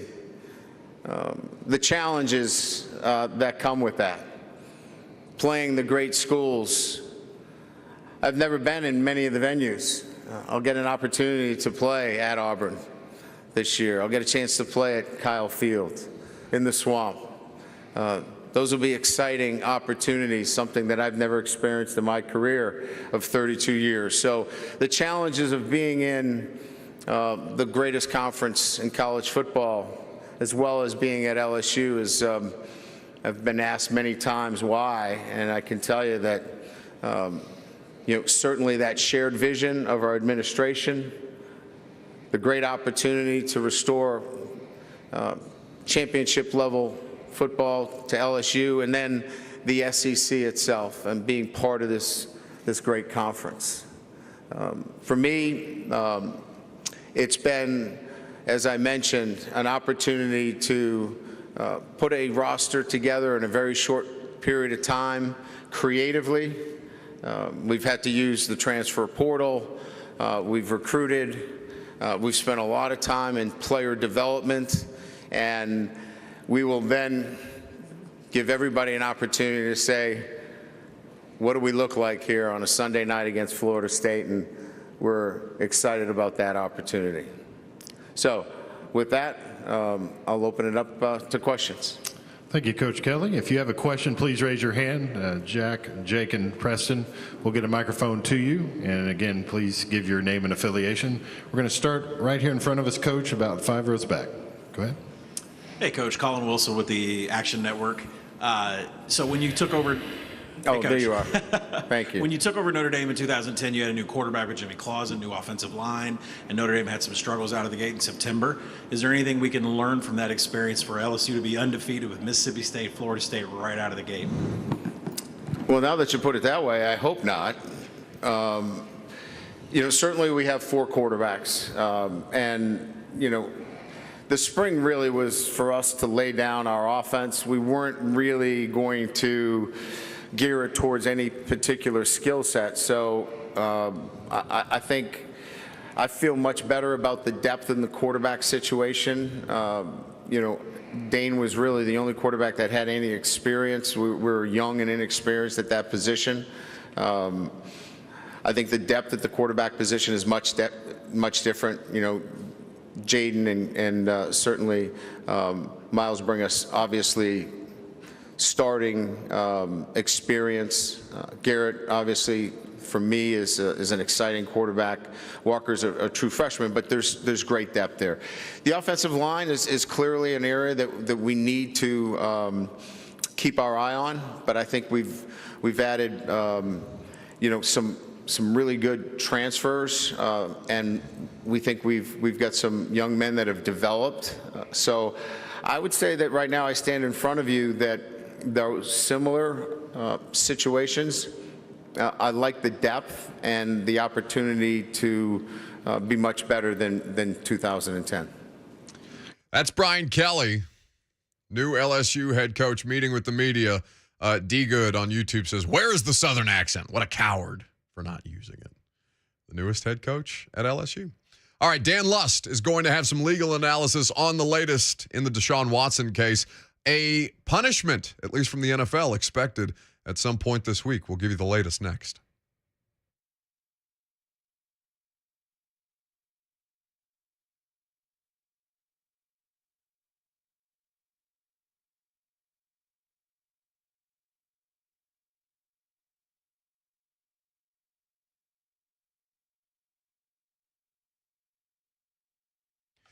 Buck Rising here for my good friend Gary Ashton. Gary's the don't sell without the intel guy, so people ask him all kind of questions, including what's it like to work in real estate? Well, if you're looking for a great career, I know 3 reasons why you should join the Gary Ashton team as soon as possible. 1, success. The Gary Ashton team was just named the top RE/MAX team, not just in Nashville, but in the entire world. 2, trust. Nashvillians like me trust Gary's team because they live here, they love it here, and they offer careers with unlimited potential. And 3, community. The Gary Ashton team sponsors the Nashville Predators as well as this radio show, and they were just recognized as the #1 donation source for the Children's Miracle Network. Bottom line, the Gary Ashton team added 65 new agents last year, and they want you to join the team this year. So don't sell without the intel, and if you're looking for a great career, the Gary Ashton team wants you in 2022. Call the Gary Ashton team with RE/MAX Advantage today at 615-301-1650 or visit GaryAshton.com.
Welcome back. So we interrupt your SEC Media Days college football bonanza coverage to get into a story that was happening right about the time we were wrapping up on Friday. So we said, okay, quick, call Dan Lust. Call him as soon as humanly possible. And Dan joins us now at Sports Law. Lust is where you could follow him on Twitter. Hello, my friend. Buck, always a pleasure to join you, and that's what we call a Friday news dump. They just release it so late that no one can cover it until Monday, but here we are, happy to do it as always. It's a heady play. We'll get to it eventually. The Houston Texans have reached settlements with 30 women who made claims or were prepared to make them against the NFL organization for its alleged role regarding sexual misconduct allegations against Deshaun Watson. So this news came out in a news dump fashion, as you said, and I think the biggest detail that caught the public's attention, Dan, was 30 women who made claims or who were prepared to do so. The Texans were able to settle with 30 women, and the number that people have most famously associated with Deshaun Watson and lawsuits is 24. What details do people need to know about this settlement? Well, I'll disagree with you on one thing. I think the most infamous number associated with Watson is actually 66. Oh, right? yeah, that's fair. 66 excuses in a 17-month period. Yes. I only mention that to say, right, we I think on our past conversations, we spoke about this Venn diagram, people that have filed lawsuits versus those that still might. So of that number 67, there's another number that's, important. I think 18 women had written affidavits in support of Deshaun Watson at some point in time. But, 18 plus the 24 lawsuits that were most recently filed is still a number that's floating out there. You don't know which side they're on, undecided on the Watson side, against it. So, Buck, to your point, that number 30 is a new number. We talked about 66, 18, 24. That tells you, right, that there's any number of, we'll say 6 additional cases that could follow. One of those additional numbers, one plaintiff at one point withdrew her complaint. So I think it's probably 5 is the maximum number we are looking at. And it's not a shock to anybody. The statute of limitations has not run on many of these complaints. So, yeah, it looks like the Texans, right, in talking to the attorney for these accusers, settled up with some cases that aren't even in existence yet. So that does tell you that there might be a few more complaints still to be filed against Deshaun Watson. Why is this a smart legal decision for the Texans to settle, to just get it out of their system, to be done with it? Why is this the right move for them? If we were in a court of law, Buck, I might tell you that's a leading question. I might object to that. I don't know if it's smart, right? It's smart on the one hand, right? If you did something wrong and you want to just pay to make this thing go away and fade to the background, you have your Friday news dump. You and I will talk about it today, and maybe people will forget about it after that, as opposed to Deshaun Watson, right, who's been fighting these for a year and a half. So if you did something wrong and you can get away with it with a amount of money that's undisclosed, maybe that's the right PR move, and I do have a PR background here. But if you didn't do anything wrong, why are you paying, right, 30 different women an undisclosed amount of money to settle the cases because you wanted to put this in the past? That's I think, a fair question. So Texans are saying that they showed no culpability and they didn't do anything wrong here. But that's not going to stop people from asking. And as far as I'm concerned, I don't think the NFL has closed the books on an investigation into the Texans. So certainly paying, right, is going to raise some eyebrows at NFL HQ. But if you did nothing wrong, like Deshaun Watson has said the whole time, why are you paying so quickly when Deshaun Watson did not? So 2 very different handlings of, pre-suit matters. All right, so the next time Dan objects to one of my questions, Lucas, I want you to have some kind of like Law & Order hammer drop that we're going to do. Look at that. Oh, my God. On command. What I was gonna say to do. That's better than I could ever possibly hope for. Did you already have that back there? What happened? Nope. Ran and grabbed it, loaded it real quick. Bravo. My God, Lucas, what a pro. That's a lie. It was just sitting there.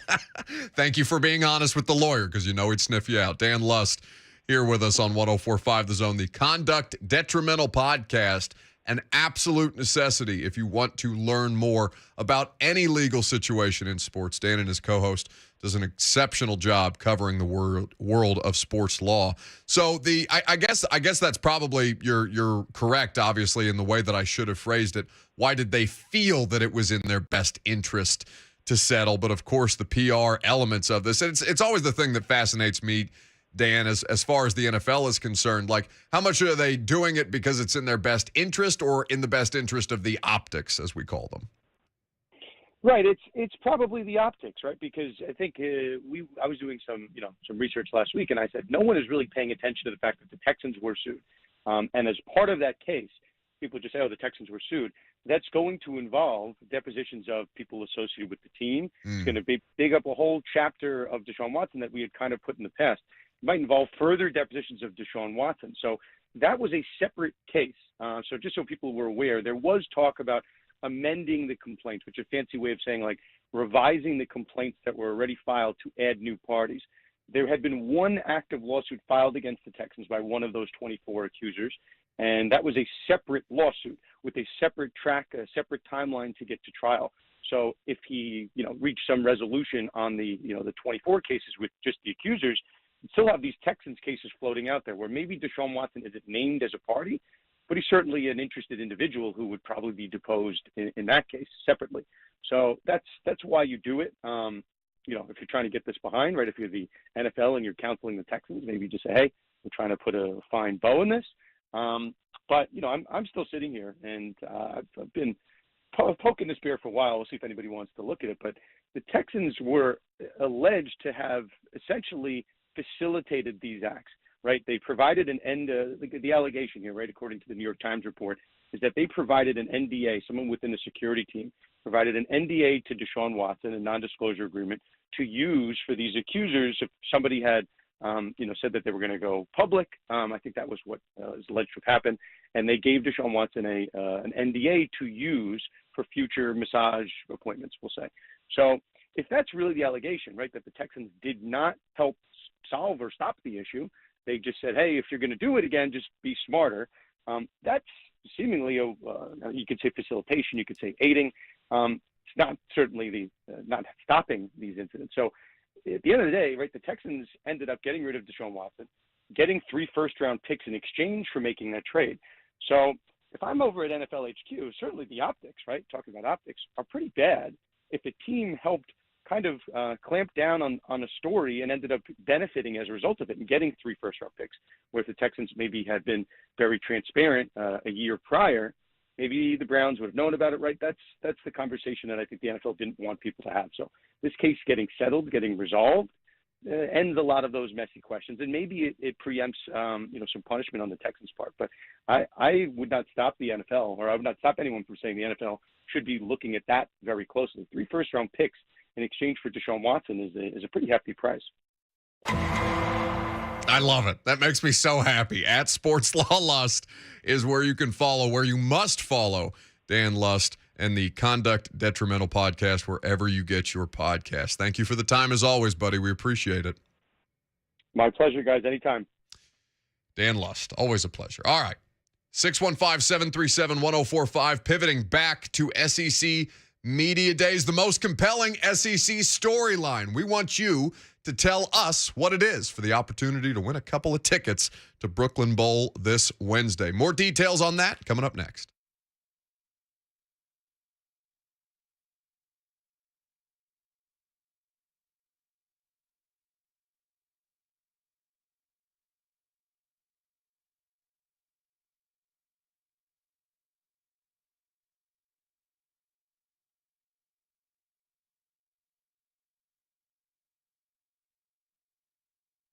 If you are a business owner, you know that it can be a wonderful thing, a rewarding thing, but it can also come with some challenges, a lot of responsibility as well. Hey, it's Buck Rising. One responsibility that simply cannot be overlooked is your business's accounting and taxes. Check that job off your list by using who I trust. Forsyth and Hilario CPAs. Their goal is to allow you to focus on what you're passionate about, which is your business's development. Forsyth and Hilario CPAs provide advisory, tax, and accounting expertise so that you can do what you do best, which is grow your business. Visit CPAforsyth.com today. Don't wait, because you know how easy and how quickly you can get entangled with the IRS if you don't know how to file properly as a business owner. That's CPA Forsyth, FORSYTH.com.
It is 12:04. Good afternoon from the Superbook.com sports desk. I'm Lucas Panzica. SEC Commissioner Greg Sankey has kicked things off, spoke to media at SEC Media Days in Atlanta, said there's no panic from the SEC and no sense of urgency when it comes to conference realignment. I'm proud to say, in my view, and I think in the view of our entire membership, the Southeastern Conference is stronger now than at any other time in our history.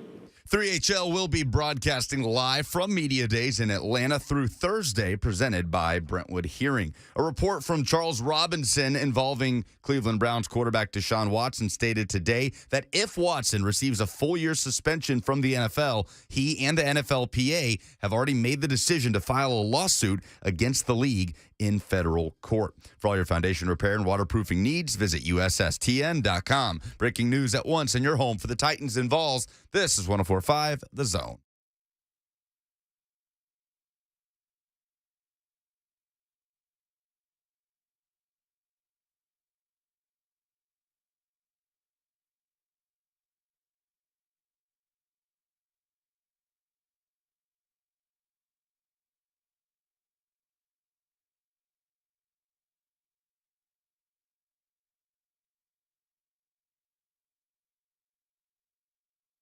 All right, let's do it.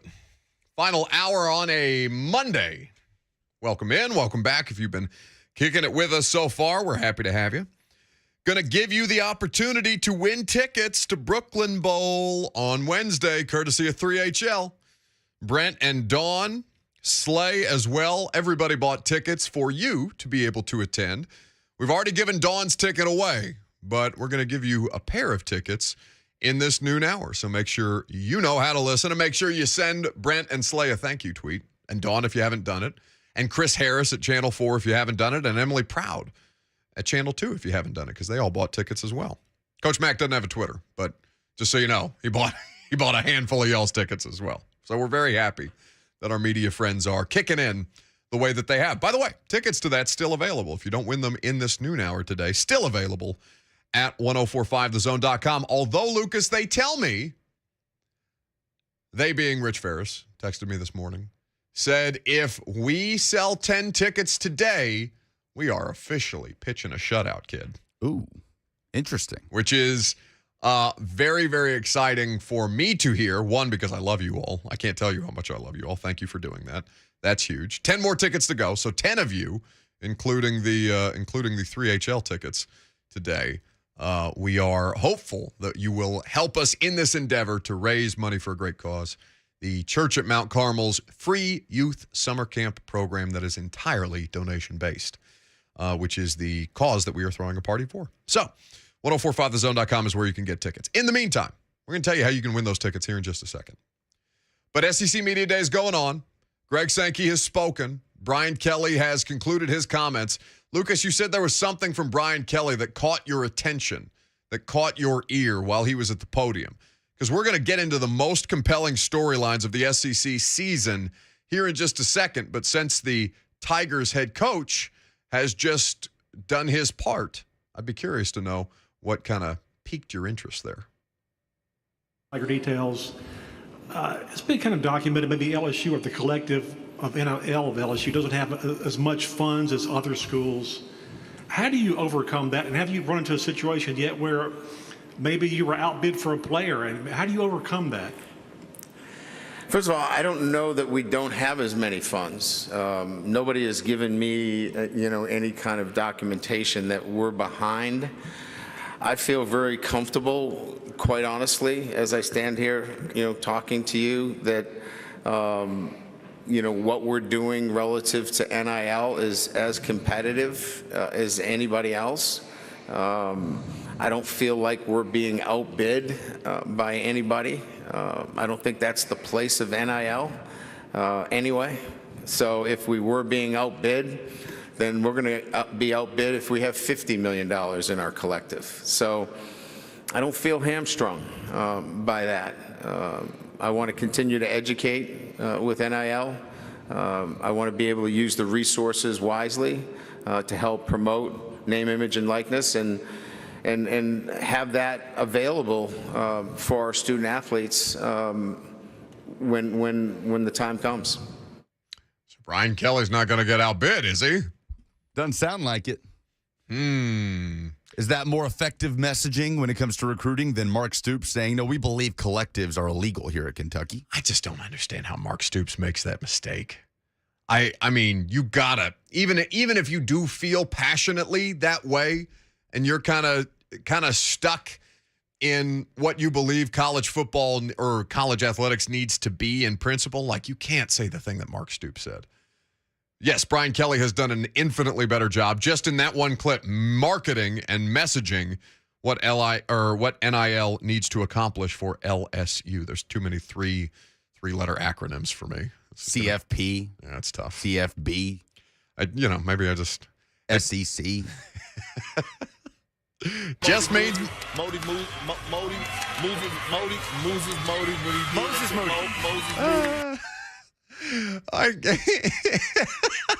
I can't help but stop and laugh every time I hear Kendrick Perkins not being able to say Moses Moody's name and Reese Davis spitting it at him in the middle of the NBA draft last year. Cousin Andrew says, what caught my ear here is that he has suddenly lost his accent. Yes, but get beyond the lack of fake accent, all right, with Brian Kelly, because the words actually matter in the middle of this. Brian Kelly's playing a new ball game, not just in a new conference, not just with an increased level of competition around him, but he is now in the NIL game, as we all are. Brian Kelly, his messaging on this is going to be important, very, very important. And so far, he has done well. But let's talk about the most compelling storylines in the SEC this year, because I'm not telling you anything that you don't know when I say that this is a two-team conference race. It's Alabama and it's Georgia. And if somebody happens to upset one of the superpowers on either side of the conference this year, then gravy, baby. But for the most part, we're looking at a situation where you got the two elite tier teams far and away above everybody else. So you're largely playing for second. But beyond that, I think, and if I can expand this out to a conference-wide conversation, I think that this is going to be one of the most competitive SEC seasons from haves to have-nots, from top to bottom of the conference. I think this is setting up to be the most competitive SEC season-wide or league-wide season that we have had in some time. We have spent a great deal of time talking about South Carolina, for example, wild cards in the SEC. But are they really wild cards if you've gone out and gotten superior talent at quarterback, even if Spencer Rattler's reputation football-wise has suffered in the last calendar year? You're talking about Shane Beamer, who's got a lot of promise and is well-respected among his colleagues and the players who play for him and the players that he's trying to recruit. Missouri, who is going to also speak at SEC Media Days along with Ole Miss. Mizzou finished what, Lucas, 6-6 last year? Yes. 6-6 under Eli Drinkwitz. Yeah, lost the Armed Forces Bowl. Who came into the league with a lot of promise. But really, Eli Drinkwitz, with a 6-6 football program last year, he's probably the closest thing to an SEC East coach on the hot seat that we have right now. Which isn't saying a lot, because Eli Drinkwitz has recruited very well at Mizzou, more than is typical at Mizzou, which will buy him some time. But if there's anybody that's closer to that than others, it's probably Drinkwitz, because you look around and there's a lot of fresh faces in the SEC at head coach. And then there's Ole Miss, who's going to go today. And not to take up the whole time here, but I think it's fascinating, how Ole Miss responds to not having Matt Corral, how they kind of function as an offense, a really, really good college quarterback who did more than just make accurate throws in Lane Kiffin's offense. So now you're talking about Jackson Dart, who is just a tremendous name for a quarterback. Jackson Dart. Jackson with an X, Jaxson. And Luke Altmaier, USC transfers, Jackson Dart, Luke Altmaier being with the program prior to this. I think there's so many different levels that make this a hugely competitive league-wide season in the SEC. What's yours? Texas A&M. Where does Texas A&M stand in the SEC hierarchy this year after Jimbo Fisher made more noise than any head coach in the conference throughout the offseason? I mean, is it one of Haynes King, Connor Wegman, or Max Johnson at quarterback? Is one of those guys enough to lift a loaded roster to a double-digit season? because I think there's a conversation there about what the bar needs to be for A&M in 2022 going into year 5 of the Jimbo Fisher era. So it's not to say he'd be in danger of losing his job anytime soon. He's not even close to that. But when Jimbo Fisher signed that 10-year contract in 2018, I don't know if they had 8-4 in mind for year 5. This isn't me predicting that they'll go 8-4, but just something to keep in mind when you talk about expectations for Texas A&M. It has to be a step forward. They have to take a step forward this year, and the most important position on the field is going to determine their ceiling, and I have no idea who's going to start there. Like, you know why I like Arkansas to push for that second spot in the SEC West?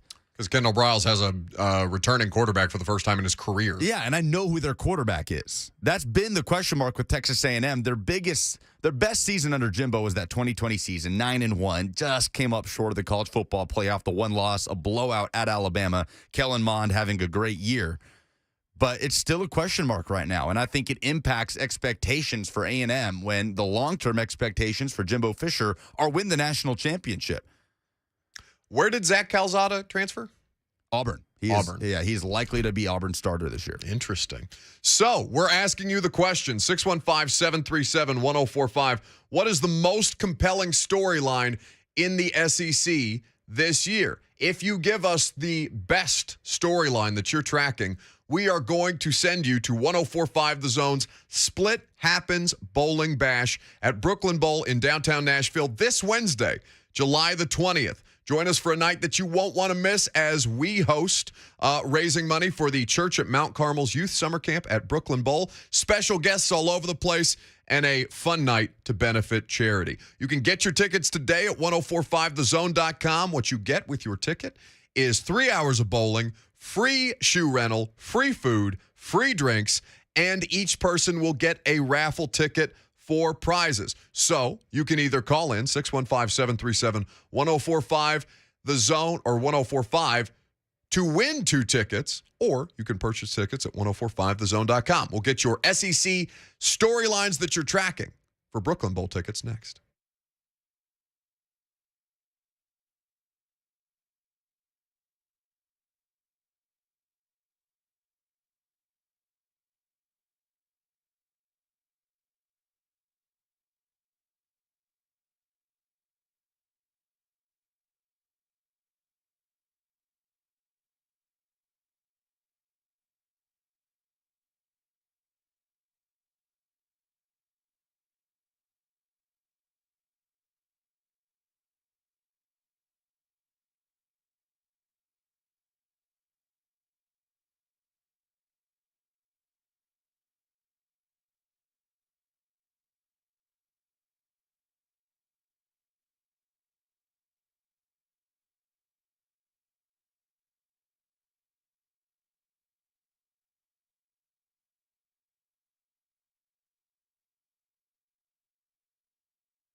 The Buck Rising Show is powered by Spring Hill Heating and Cooling. Visit springhillac.com. Welcome back. So, what's the most compelling storyline in the SEC this season? You give us the best one? Send you to Brooklyn Bowl on Wednesday, courtesy of 3HL.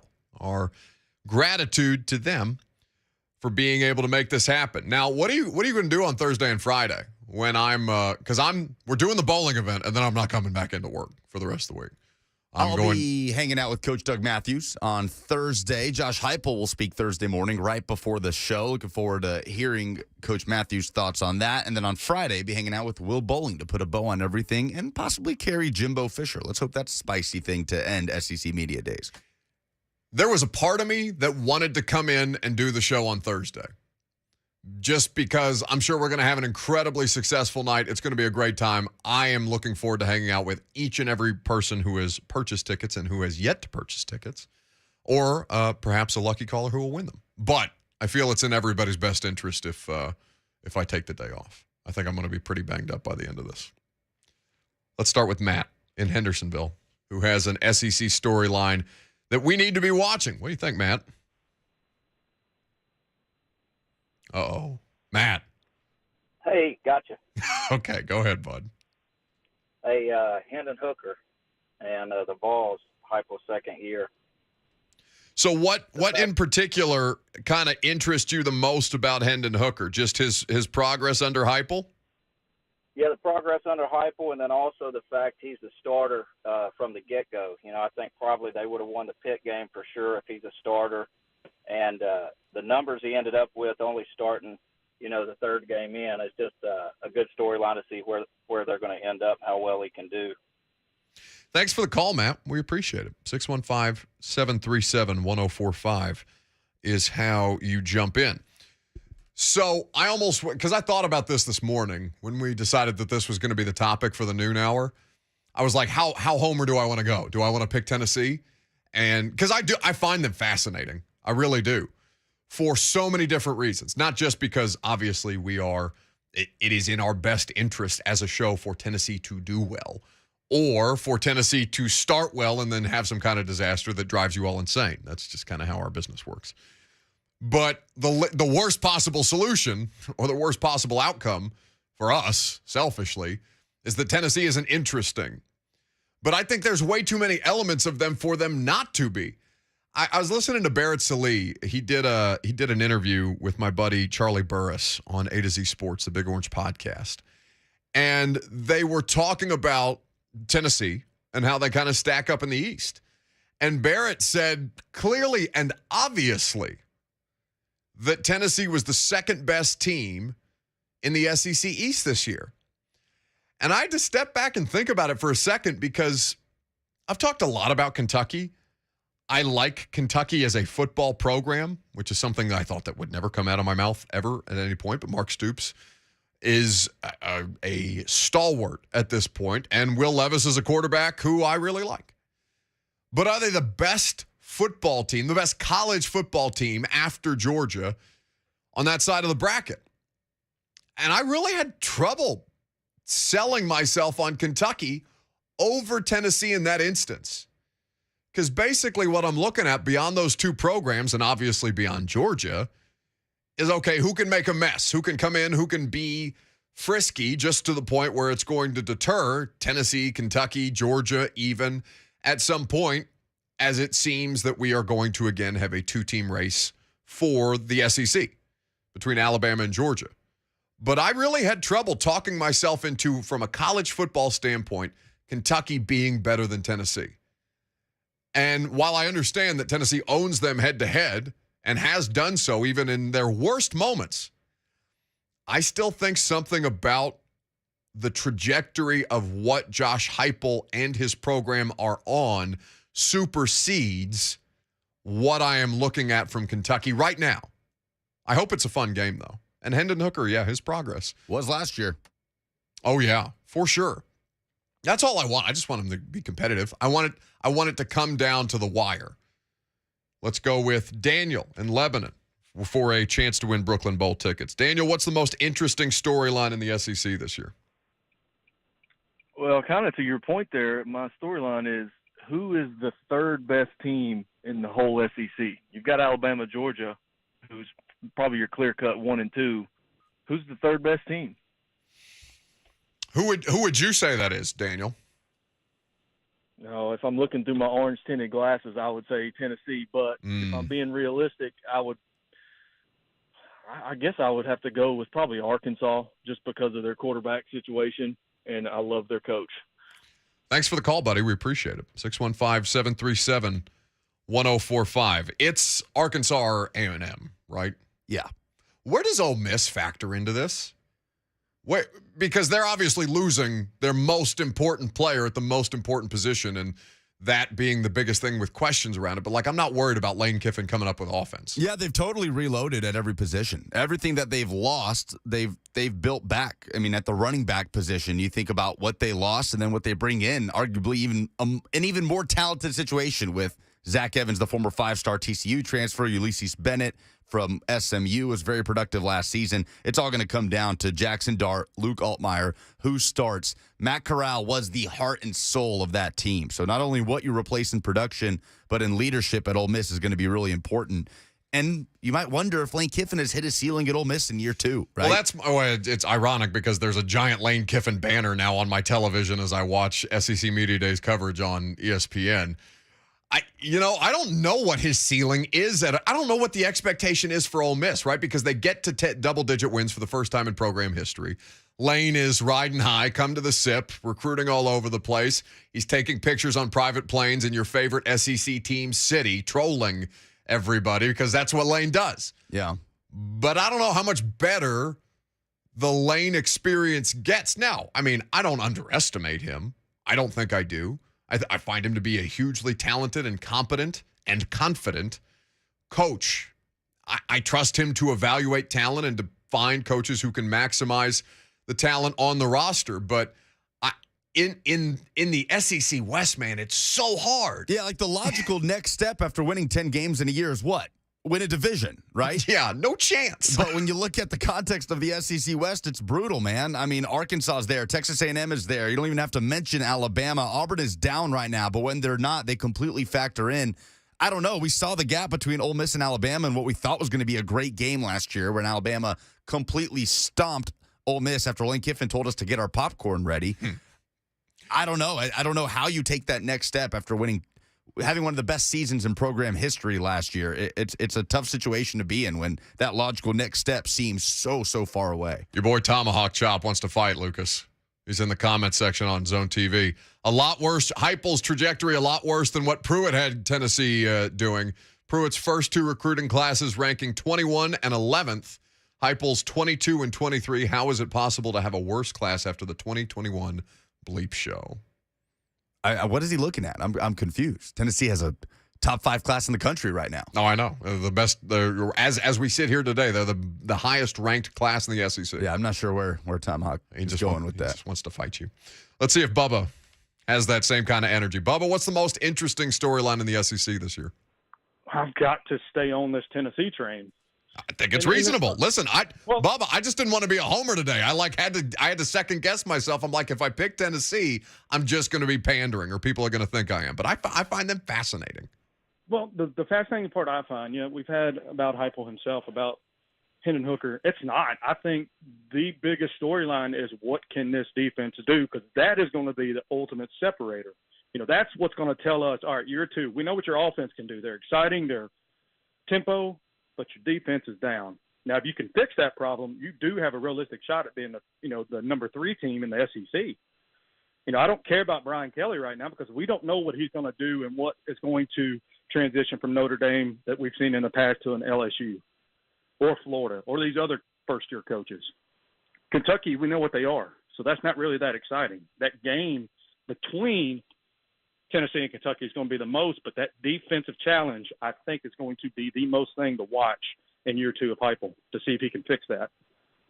Thanks for the call, Bubba. 615-737-1045. If you give us the most interesting storyline, you guys are bringing it strong, for the opportunity to win a pair of tickets to Brooklyn Bowl on Wednesday. So Tennessee's defense, they allowed, do you know this off the top of your head? Do you know how many points per game they allowed last year? Oh, I got it in front of me. Let me throw out 24. 29.1 points per game. They were scoring 39.3, which is the first time in quite some time that Tennessee has had that kind of positive point differential. Even if 29 points per game, over 29 points per game, is a lot to give up. Yeah. So last year, or in 2020, right, they were giving up 30.1 points per game. They were only scoring 21.5. Josh Heupel got them more balanced. And obviously, we've talked about the overachievement of Tim Banks with that unit, the talent that they had or lack thereof, and how much that they surprised. Kind of looking at some of the numbers, turnovers were obviously an issue.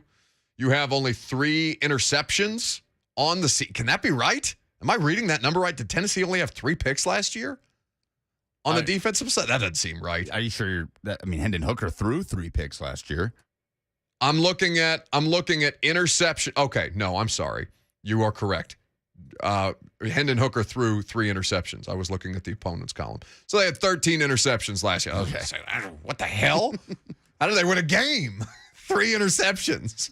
It's like, that can't possibly be right. 13 interceptions, 3 touchdowns, and a substantial amount of return yards. Third down conversions, they held their opponents to converting 42.13% of their third downs. They converted on 44.69% of their third down. So just even subtle improvement.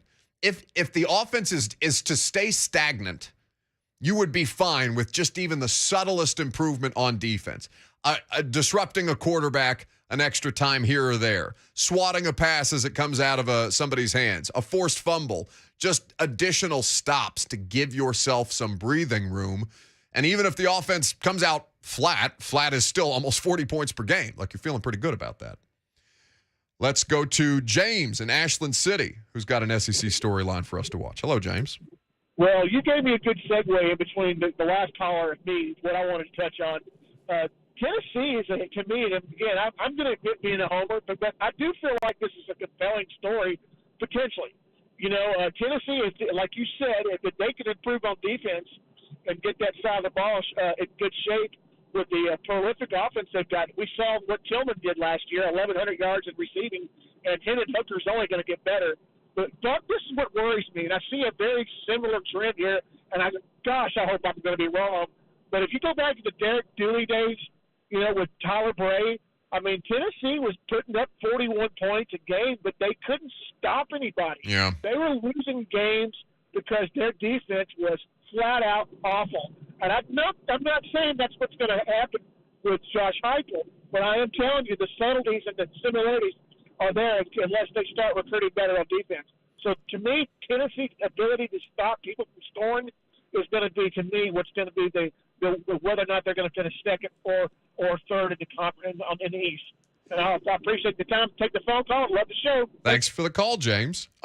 Lucas immediately started nodding his head vigorously in agreement because you recall the Tyler Bray 2012 season, yes? Yeah, it's one of the biggest what-ifs in recent Tennessee history is if Justin Wilcox stays on as Tennessee's defensive coordinator in 2012 and Derek Dooley doesn't go get Sal Sinceri from Alabama to call defensive plays, what happens? Because that offense was putting up video game numbers. You're talking about Justin Hunter, Cordero Patterson, Rajon Neal, Tyler Bray slinging it around, and really one of the better offensive lines in the SEC with multiple NFL offensive linemen that are still playing in the NFL.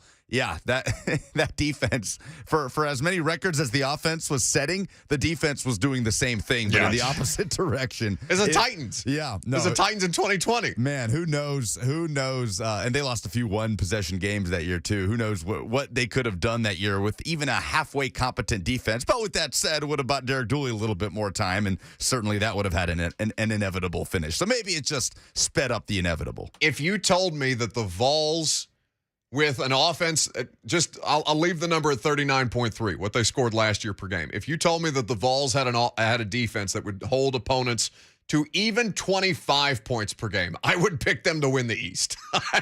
I would. It would be stupid, but it would be unconventional, certainly, and it would be more than anything premature.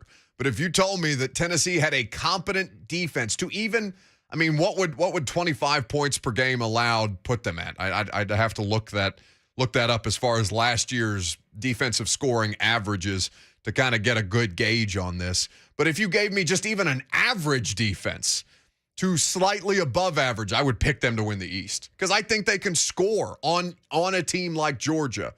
But obviously, with Georgia having just such a greater depth of talent and front end talent, you're going to get into a game. But I think that I would feel much better about Tennessee competing with Georgia for the top spot in the East if they had just even a reasonably competent defense. That 2012 Tennessee team beat Troy 55-48 in the homecoming game. if you want any indication of how frustrating that defense was for Tennessee fans. 48 points? 55-48 was the final score. That team, the following week, they lost to Mizzou 51-48 in 4 overtimes. Oh, my God. Defense could not stop anybody. That's got to be some kind of a program record for Troy. Like I know Troy has some lower level competition that they're playing against in their own league, but damn, that is something else. Phil in Portland will give us an SEC storyline that we need to monitor. Hello, Phil. I tell you what, I don't think that this Jimbo Fisher and Nick Saban stuff is done like we thought. I just feel like there's going to be more coming out sooner or later. I just want somebody to replay this back later when it happens because I think this stuff's been going on. There's some dirt still going in that. Oh, yeah. You know how the old folks used to say, where there's smoke, there's fire. And I'm just waiting on that fire to come on out because I think both of them are dirty. If you ask me, I think they've both been involved in paying players long before this. And you remember Alabama was suspended a lot, bowl games for suspicions of doing this stuff. So I don't think that was just a coincidence that got brought up. That's just my opinion, but.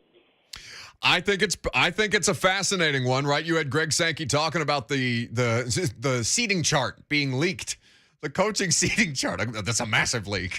Gave them a lecture about finger pointing. Hey, listen, man, that was one of the most interesting. That God bless Jimbo Fisher for just being an absolute.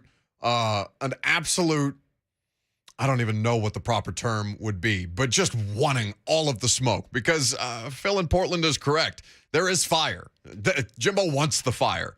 Now, what Jimbo has to remember is that if Jimbo is to unleash the fire, there are few people who have as many personal and professional connections to Nick Saban as Jimbo Fisher. So if Jimbo wants to air dirty laundry the way that it felt like he might try to, he's probably going to get himself caught up in it as well, which would be the only thing.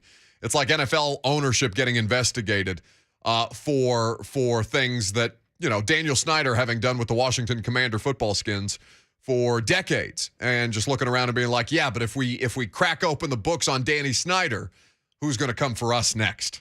That's the only thing I think. That's the only thing keeping Jimbo and Nick civil at this point. All right, we'll pick a winner. We'll take more phone calls. Last call for phone calls. Do some polls. Wrap up the show.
All right, let's put a bow on it, shall we? Welcome back. I don't know about a brick house, but I got a bowling alley you can go to.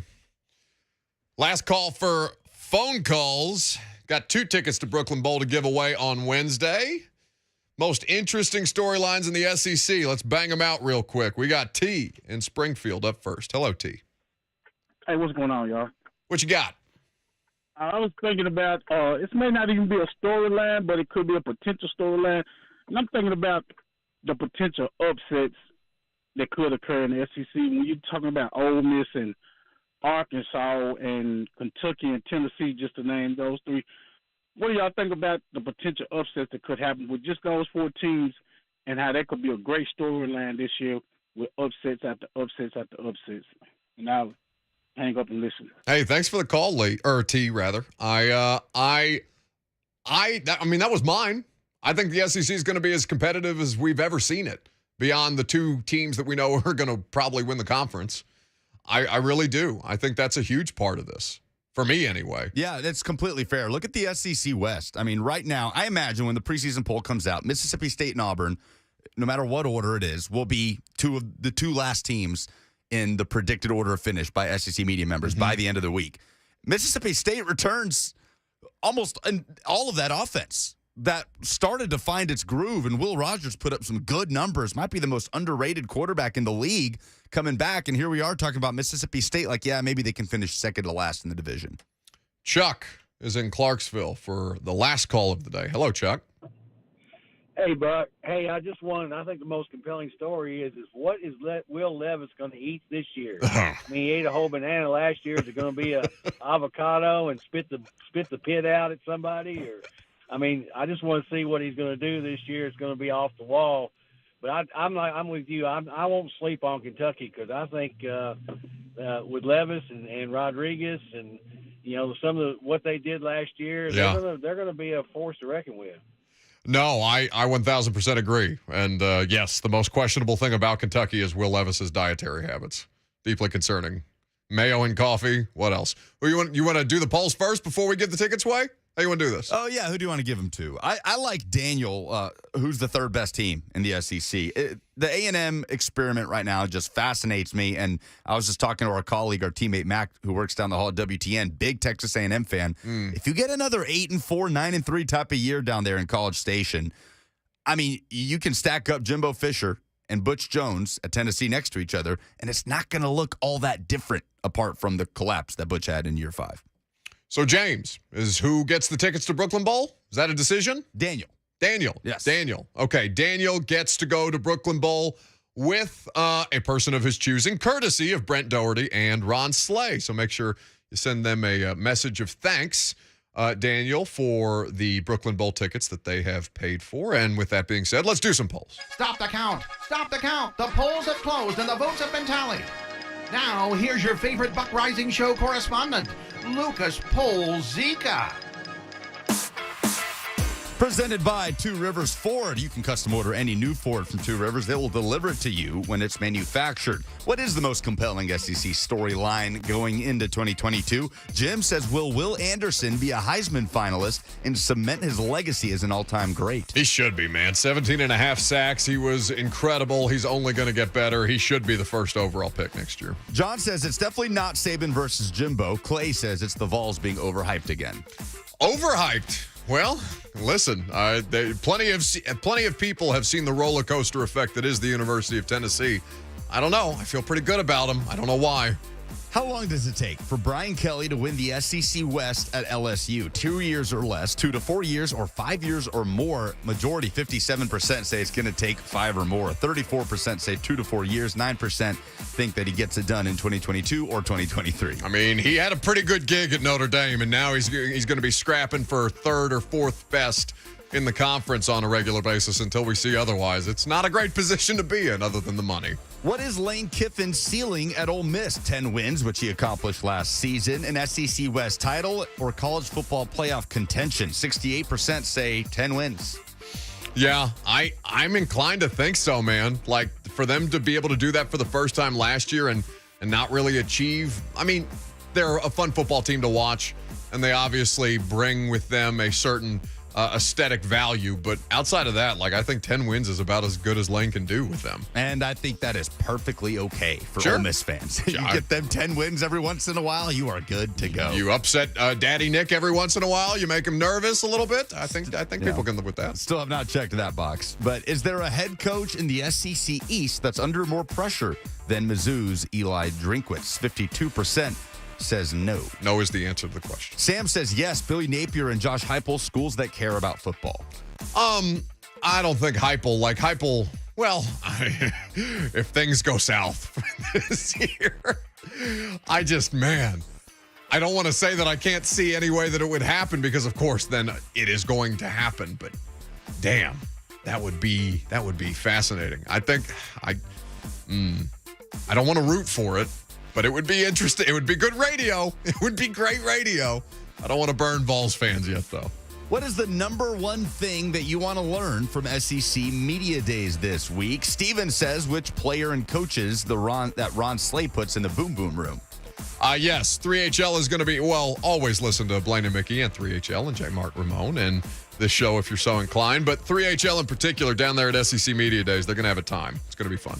Puka says what Lane Kiffin says about hitting a recruiting wall. And Corey Curtis of Channel 2 says when Notre Dame will join the Big Ten. Yeah, I think whatever recruiting wall Lane has hit, he's supplemented through the transfer portal. This man's out here playing games like it's NFL free agency and winning with it. So if you don't recruit well, Josh Heupel, allegedly, either use your NIL benefits to your advantage or take advantage of the transfer portal as Lane has. Those the polls? Those are the polls. Excellent. That is the show.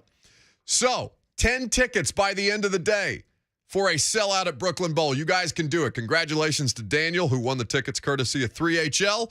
1045thezone.com is where you go to purchase them. Tomorrow on the show, we're going to continue the coverage of SEC Media Days.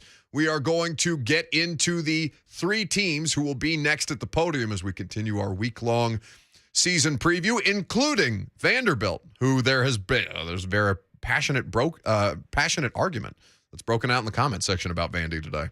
So stick around tomorrow. We'll have coverage of Clark Lea's press conference and much, much more. See you guys on Primetime later tonight.